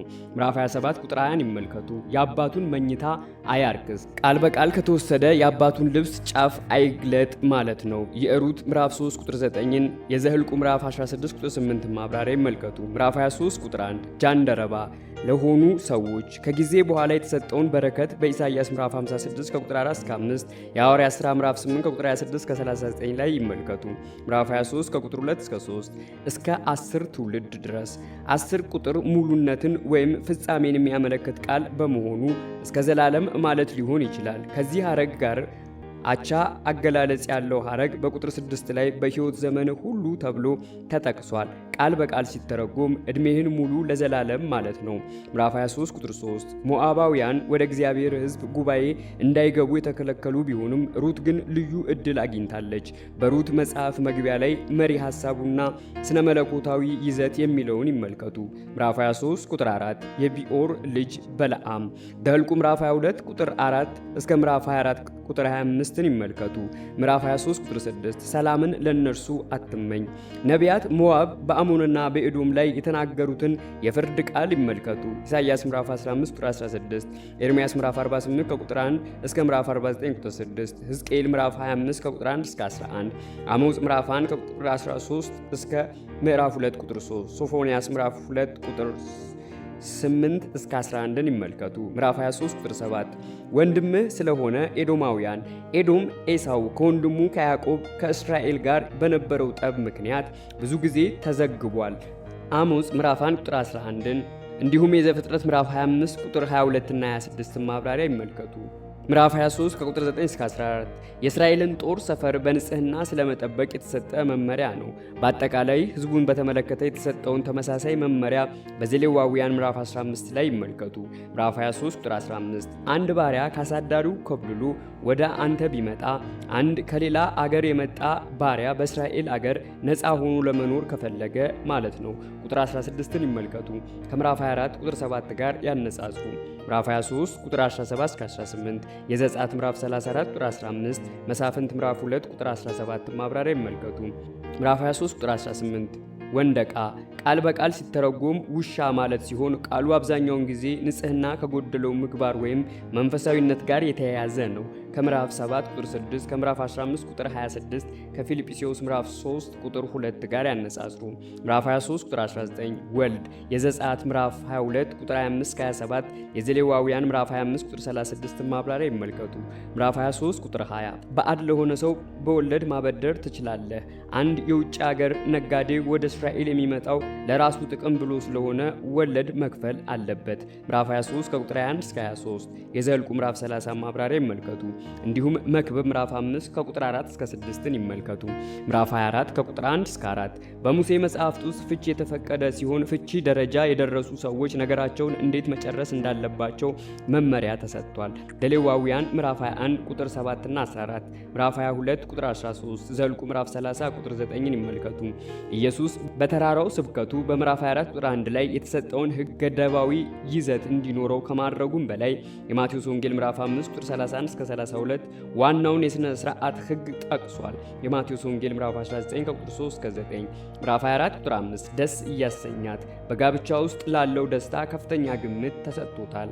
ምዕራፍ 24 ቁጥር 6 ወፍጮና መጁን ለዱቄት ለዕለት ጉርስ የሚሆን እህል ለመፍጨት የሚያገለግል የመሳፍንት ምዕራፍ 9 ቁጥር 53 ማብራሪያ ይመልከቱ።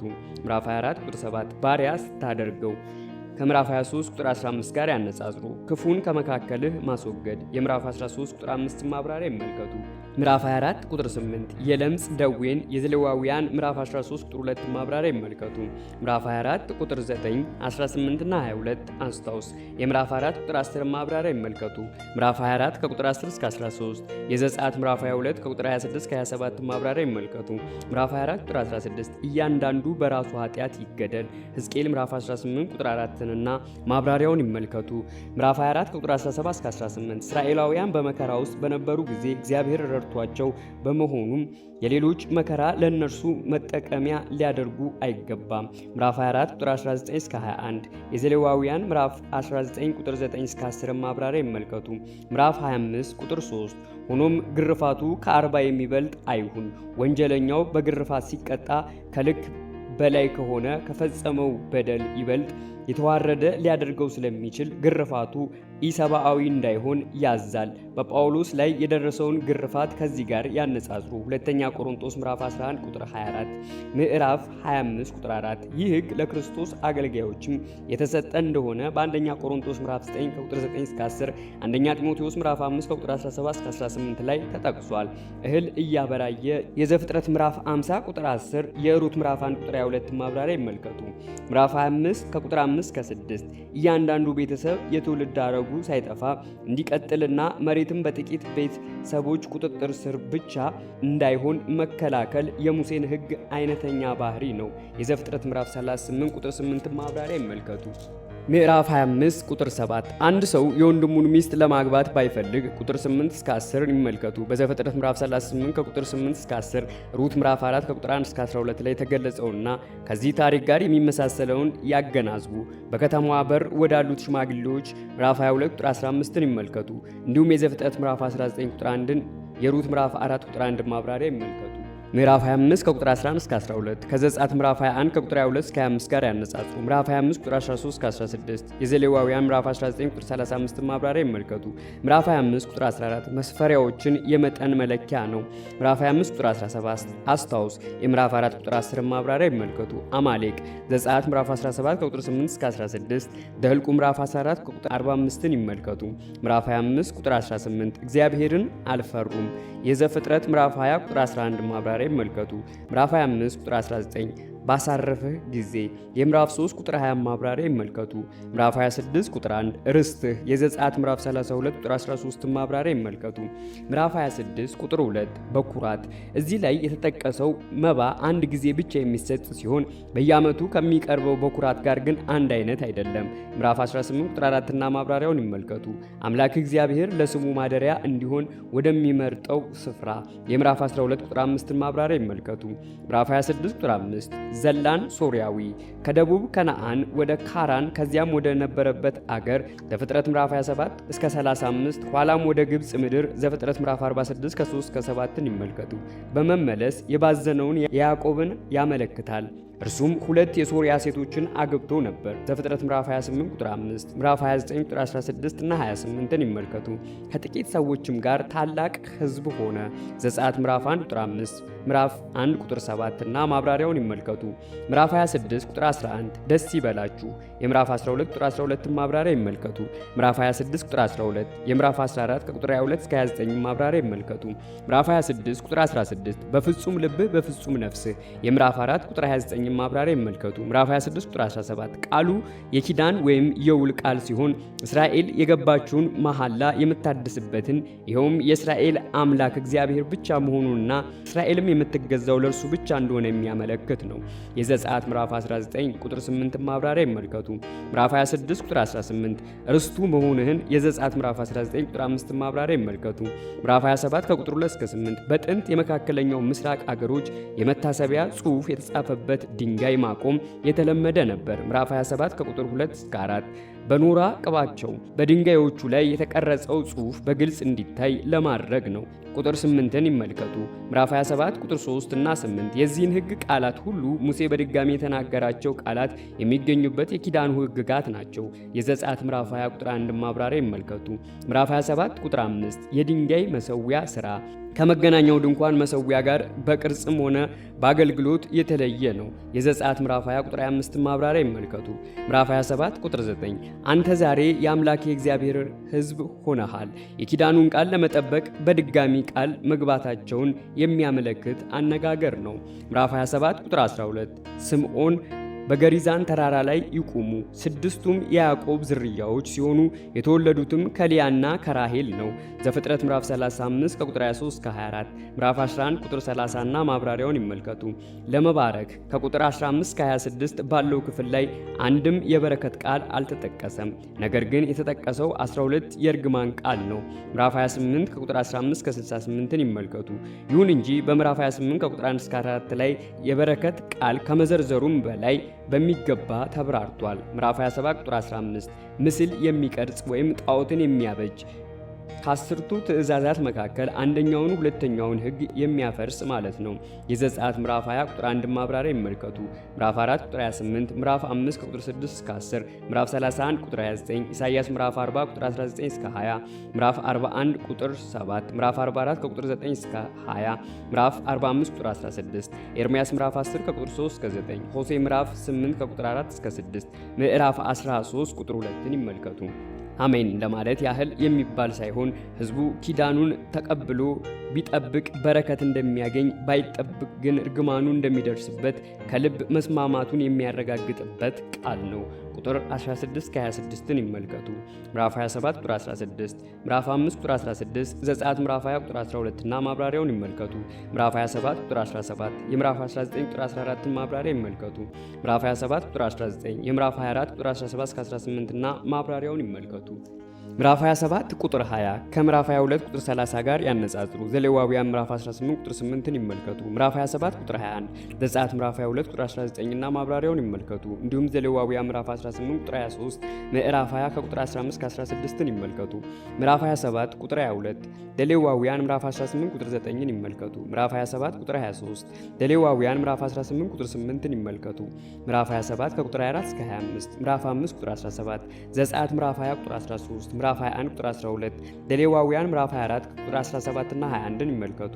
ምዕራፍ 27 ቁጥር 26 ማንም ሰው የእግዚአብሔርን ሕግ ሙሉ በሙሉ መጠበቅ ስለማይችል ሰዎች ሁሉ ከርግማን በታች መሆናቸውን ለማረጋገጥ በገላትያ ምዕራፍ 3 ቁጥር 10 ላይ ተጠቅሷል። በመፈጸም ከሕጉ ወገን ነኝ ብሎ በመናገር ከለላን ለማግኘት መሞከር በራሱ በቂ አይደለም። በሕጉ መሰረት መኖር አስፈላጊ ነው። ምዕራፍ 28 ከቁጥር 1 እስከ 14።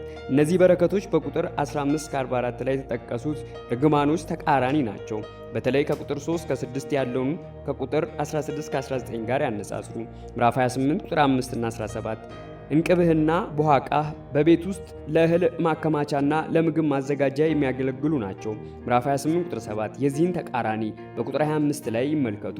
ምዕራፍ 28 ቁጥር 12 መልካሙን መዝገብ ሰማያት የዝናብ የበረዶ ድንጋይና የንፋስ ማከማቻ መሆናቸውን በኢያሱ ምዕራፍ 38 ቁጥር 22፣ መዝሙር 135 ቁጥር 7፣ ኤርምያስ ምዕራፍ 10 ቁጥር 13፣ ምዕራፍ 51 ቁጥር 16ን ይመልከቱ። ታበድራለህ የዚህ ተቃራኒ በቁጥር 44 እንዲሁም በምዕራፍ 15 ቁጥር 6 ማብራሪያ ላይ ይመልከቱ። ምዕራፍ 28 ቁጥር 13 ራስ እንጂ ጅራት አያደርግህም የዚህ ተቃራኒ በቁጥር 44 ላይ ይመልከቱ። ምዕራፍ 28 ቁጥር 23 ሰማይና ነአስ ምድር ብረት ሰማይን በስቶ የሚወርድ ምድርን ዘልቆ የሚገባ ዝናብ አይኖርም ለማለት ነው። ምዕራፍ 28 ቁጥር 25 የዚህን ተቃራኒ በቁጥር 7 ላይ ይመልከቱ። ምዕራፍ 28 ቁጥር 27 በግብጽ ቡጉንጅ የዘጸአት ምዕራፍ 9 ቁጥር 9 ማብራሪያ ይመልከቱ። ምዕራፍ 28 ቁጥር 30 ምዕራፍ 20 ቁጥር 5 እስከ 7ን ይመልከቱ። ምዕራፍ 28 ቁጥር 35 የዘጸአት ምዕራፍ 9 ቁጥር 11 ማብራሪያ ይመልከቱ። ምዕራፍ 28 ቁጥር 44 የቁጥር 12 እስከ 13 ማብራሪያ ይመልከቱ። ምዕራፍ 28 ቁጥር 49 እንደ ንስር ፈጥኖ የሚወርደውን የአሦራውያንን ሆሴዕ ምዕራፍ 8 ቁጥር 1ን ይመልከቱ። እንዲሁም የባቢሎናውያንን ፈጣንነትና ኃያልነት የሚያመለክት ተምሳሌታዊ አነጋገር ነው። ኤርምያስ ምዕራፍ 48 ቁጥር 40፣ ምዕራፍ 49 ቁጥር 22ን ይመልከቱ። ቋንቋውን የማታውቀውን ሕዝብ የአሦራውያንና የባቢሎናውያን ቋንቋ ከዕብራይስጥ ቋንቋ ጋር ዝምድና ያለው ቢሆንም አብዛኛውን እስራኤላዊ ግን እነዚህ ቋንቋዎች መረዳት አይችልም ነበር። ኢሳይያስ ምዕራፍ 28 ቁጥር 11፣ ምዕራፍ 33 ቁጥር 19 እና ማብራሪያውን አንደኛ ቆሮንቶስ ምዕራፍ 14 ቁጥር 21ን ይመልከቱ። ከምድር ዳርቻ ከሩቅ ምድር ለማለት ሲሆን ይህም ወሰን ዳርቻው የማይታወቅን ክልል የሚያመለክት ተምሳሌታዊ አገላለጽ ነው። ይህም የምድርን አድማስ ይዞ በጊዜው ይታወቅ የነበረውን ዓለም የሚያካልል ለማለት ነው። ምዕራፍ 28 ቁጥር 53 ጠላቶችህ ከበው በሚያስጨንቁ ጊዜ ቁጥር 55 እና 57ን ይመልከቱ።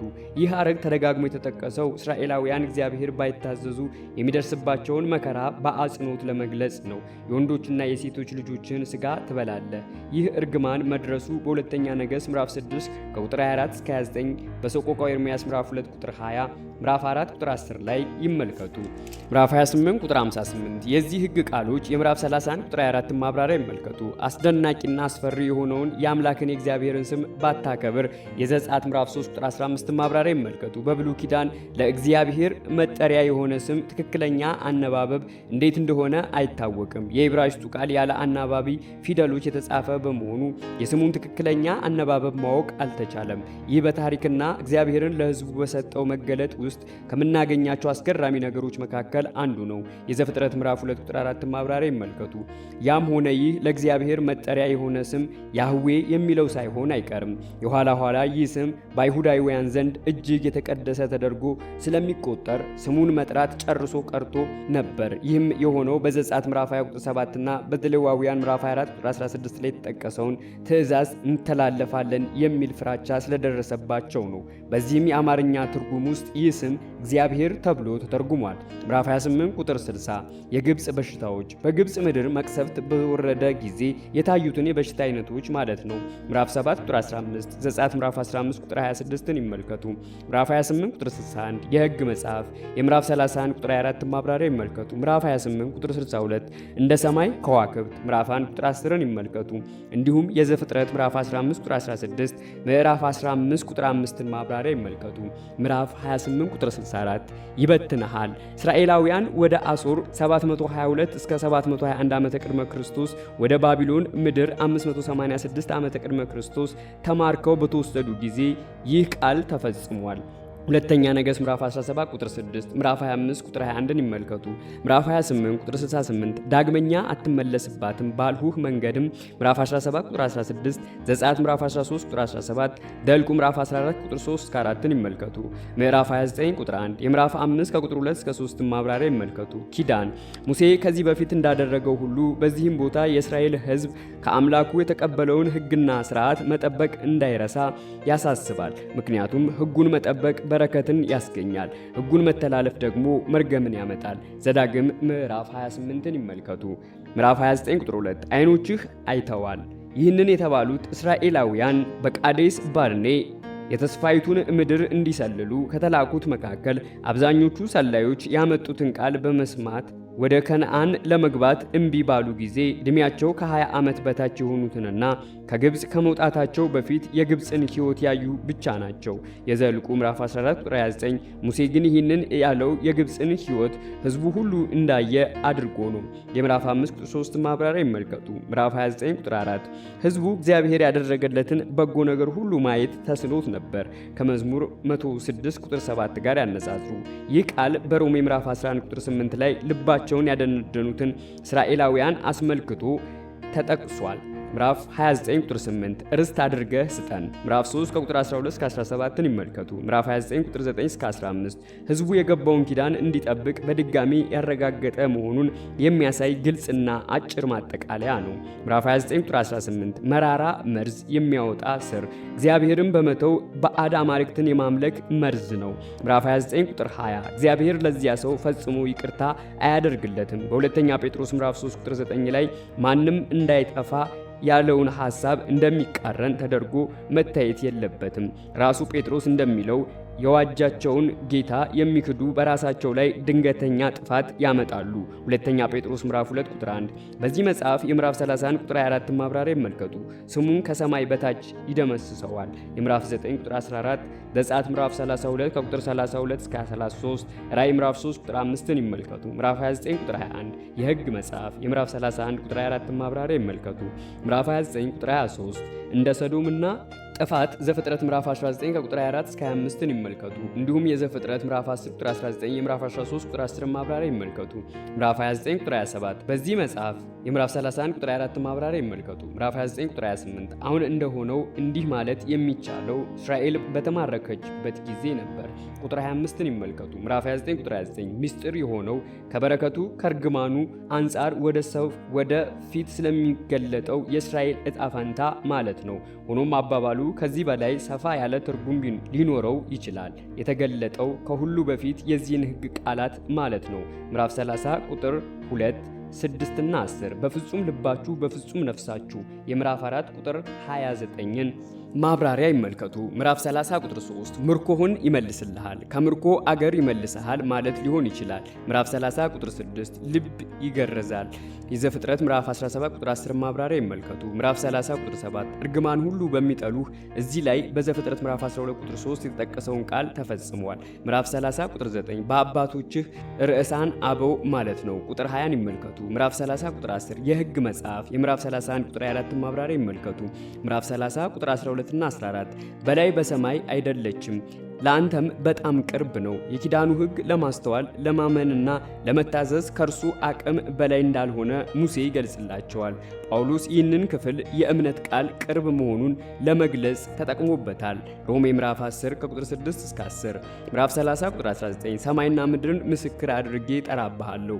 ከብሉይ ኪዳን ውጭ የሚገኙ የጥንት ቃል ኪዳኖች ለተገባው ኪዳን ምስክር የሚሆኑ የአማልክትን ስም ዝርዝር ይዘዋል። በዘዳግም መጽሐፍ ውስጥ የሚገኘው ቃል ኪዳን ግን ምስክር አድርጎ የጠራው ሰማይና ምድርን ነው። ምዕራፍ 31 ቁጥር 28፣ ምዕራፍ 32 ቁጥር 1ን ይመልከቱ። እንዲሁም የመዝሙር ምዕራፍ 50 ቁጥር 1፣ የኢሳይያስ ምዕራፍ 1 ቁጥር 2ን ማብራሪያ ይመልከቱ። ምዕራፍ 30 ቁጥር 2 ከእርሱ ጋር እንድትጣበቅ፣ የምዕራፍ 10 ቁጥር 20 ማብራሪያ ይመልከቱ። እግዚአብሔር ሕይወትህ ነው። እግዚአብሔር ሲመርጡ ሕይወትን መርጠዋል። ቁጥር 19 በምዕራፍ 32 ከቁጥር 46 እስከ 47 ላይ የዚህ ሕግ ቃላት ሁሉ የተባለው ሕይወታቸው እንደሆነ ተመልክቷል። ሕጉ እግዚአብሔርና ሕይወት የሚነጣጠሉ ናቸው። በዚህ አውድ ሕይወት የሚለው ቃል የሚያመለክተው እግዚአብሔር ሲፈጥረው ይሆን ዘንድ ባሰበው መሰረት ሕይወትን ሙሉና ፍሬያማ የሚያደርገውን ነገር ነው። ምዕራፍ 31 ቁጥር 2 ከእንግዲህ ልወጣና ልገባ አልችልም፣ የአካሉን ወይም የሰውነቱን መድከም ብቻ ላያመለክት ይችላል። ምዕራፍ 34 ቁጥር 7ን ይመልከቱ። ከኃጢአቱ የተነሳም ሙሴ የእስራኤልን ሕዝብ እንዲመራ እግዚአብሔር አልፈቀደለትም ነበር። ምዕራፍ 1 ቁጥር 37፣ ምዕራፍ 3 ከቁጥር 23 እስከ 27፣ ምዕራፍ 4 ከቁጥር 21 እስከ 22፣ ምዕራፍ 32 ከቁጥር 48 እስከ 52፣ ዘኍልቍ ምዕራፍ 20 ከቁጥር 2 እስከ 13ን ይመልከቱ። ምዕራፍ 31 ቁጥር 4 ሴዎንንና አግን ከነምድራቸው እንዳጠፋቸው፣ ምዕራፍ 2 ቁጥር 26 ከምዕራፍ 3 ቁጥር 11ን ይመልከቱ። ምዕራፍ 31 ቁጥር 6 ብርቱና ደፋር ሁኑ። እግዚአብሔር በአገልጋዮቹ አማካይነት ለእስራኤል ሕዝብ ኢያሱ ምዕራፍ 10 ቁጥር 25፣ ለኢያሱ ቁጥር 7 23፣ ኢያሱ ምዕራፍ 1 ከቁጥር 6 እስከ 7፣ 9 እና 18፣ ለሰለሞን አንደኛ ዜና ምዕራፍ 22 ቁጥር 13፣ ምዕራፍ 28 ቁጥር 20፣ እንዲሁም ለሕዝቅያስ ወታደር አዛዦች ሁለተኛ ዜና ምዕራፍ 32 ቁጥር 7 የሚሰጠው የማበረታጫ ቃል ነው። ምንም ያህል ብርቱ ፈተና ቢያጋጥማቸውም እግዚአብሔርን በመታመንና በመታዘዝ በእርሱ መንገድ የሚሄዱ አሸናፊዎች ይሆናሉ። አይለይህም አይተውህም። ቁጥር 8 ኢያሱ ምዕራፍ 1 ቁጥር 5፣ አንደኛ ነገሥት ምዕራፍ 8 ቁጥር 57ን ይመልከቱ። እንዲሁም የዘፍጥረት ምዕራፍ 28 ቁጥር 15ን ማብራሪያ ይመልከቱ። ምዕራፍ 31 ቁጥር 9 ይህን ሕግ ጽፎ ለካህናቱ ሰጠ። በጥንት ዘመን በሕዝቦች መካከል ውል ሲደረግ የውሉ ቅጂ በተዋዋዮቹ የአምልኮ ማዕከል በመሆኑ ስፍራዎች በአማልክት ፊት ይቀመጥ ነበር። እስራኤላውያን ግን የኪዳኑን ሕግ ማስቀመጥ ያለባቸው በታቦቱ ላይ ነው። ምዕራፍ 33 ቁጥር 9ን ይመልከቱ። እንዲሁም የዘጸአት ምዕራፍ 16 ቁጥር 34፣ ምዕራፍ 31 ቁጥር 18ን ማብራሪያ ይመልከቱ። ምዕራፍ 31 ቁጥር 10 በየሰባቱ ዓመት፣ ምዕራፍ 15 ቁጥር 4 እና ማብራሪያውን፣ ዘጸአት ምዕራፍ 23 ቁጥር 10 እስከ 11፣ ዘሌዋውያን ምዕራፍ 25 ቁጥር 17ን ይመልከቱ።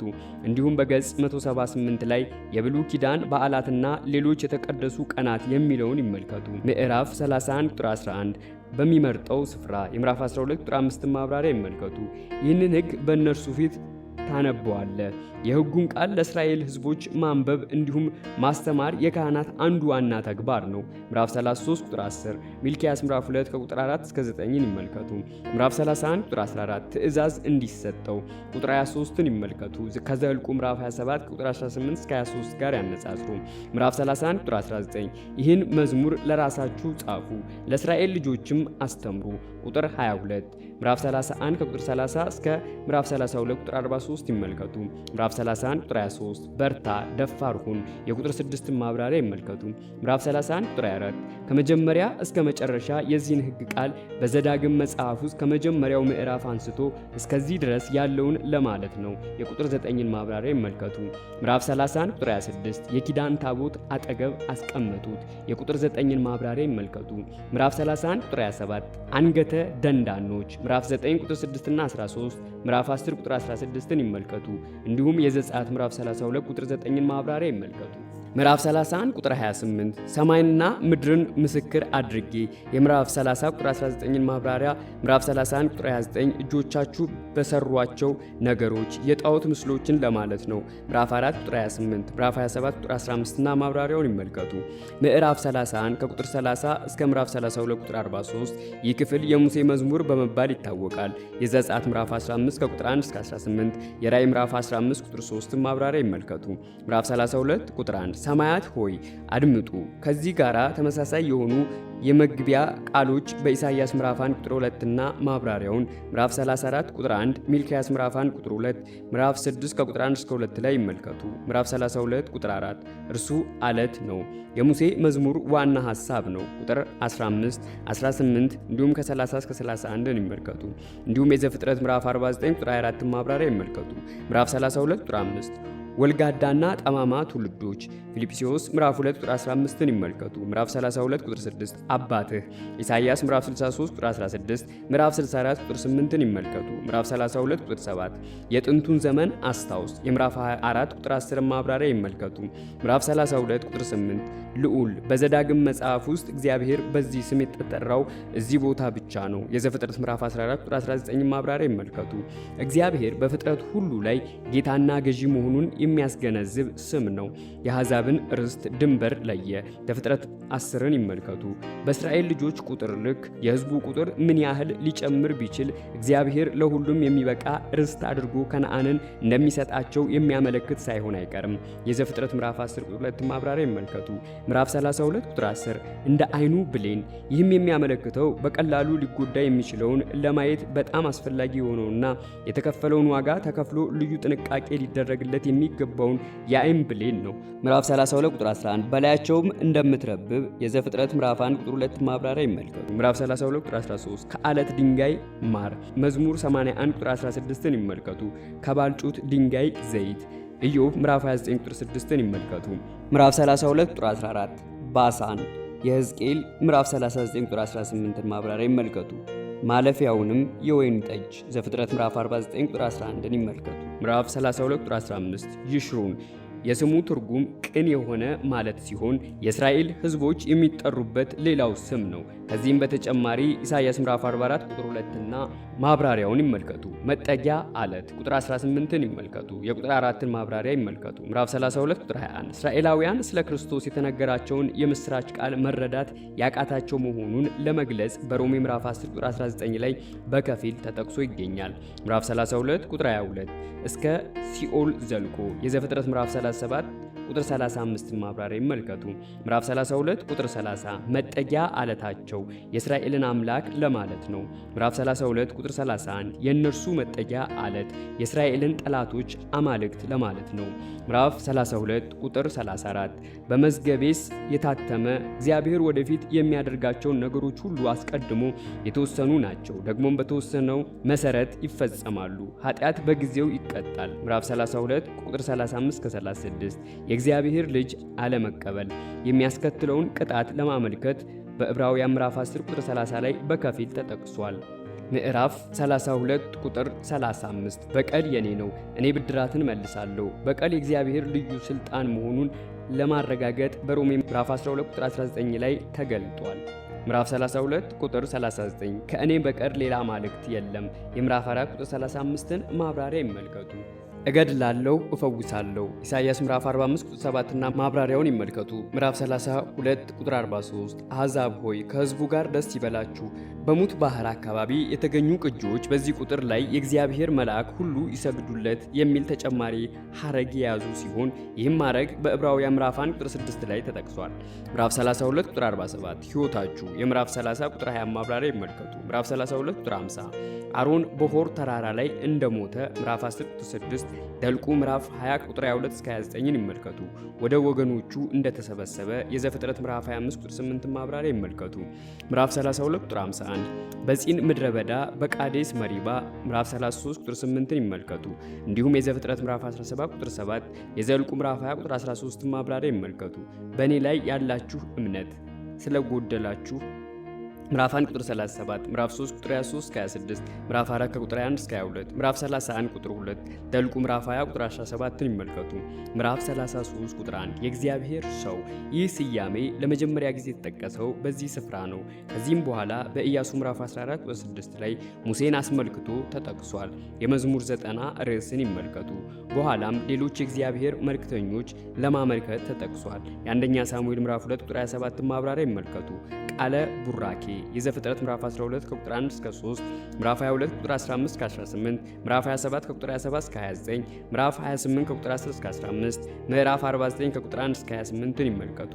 ሙሴ የእስራኤልን ነገዶች ሲባርክ የተናገረው ቃል ቁጥር 6 እስከ 25 ያዕቆብ በዘፍጥረት ምዕራፍ 49 ላይ ልጆቹን ሲባርክ ከተናገረው ቃል ጋር ማነጻጸር አስፈላጊ ነው። ምዕራፍ 33 ቁጥር 2 ሲና ሴር፣ ፋራን ሕጉ የተሰጠባቸው ተራሮች ናቸው።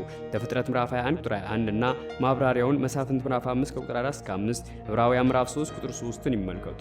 ከአላፋት ቅዱሳኑ መላእክቱን ለማለት ነው። ምዕራፍ 33 ቁጥር 3 ቅዱሳኑ እስራኤላውያን ለማለት ነው። ምዕራፍ 7 ቁጥር 6፣ ምዕራፍ 14 ቁጥር 2፣ ምዕራፍ 26 ቁጥር 19፣ ምዕራፍ 28 ቁጥር 9ን ይመልከቱ።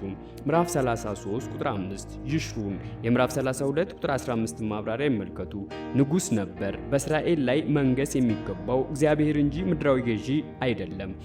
መሳፍንት ምዕራፍ 8 ቁጥር 23 እና ማብራሪያውን ይመልከቱ።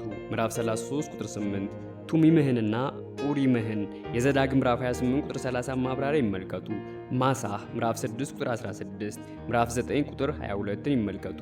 እንዲሁም የዘጸአት ምዕራፍ 17 ቁጥር 7 ማብራሪያ ይመልከቱ። መሪባ ምዕራፍ 32 ቁጥር 51ን ይመልከቱ። እንዲሁም የዘጸአት ምዕራፍ 17 ቁጥር 7 ማብራሪያ ይመልከቱ።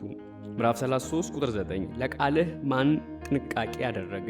ሌዋውያን የመገናኛውን ድንኳን የሕጉ መጽሐፍ የተቀመጠበትን ታቦት የመጠበቅ ኃላፊነት ነበራቸው።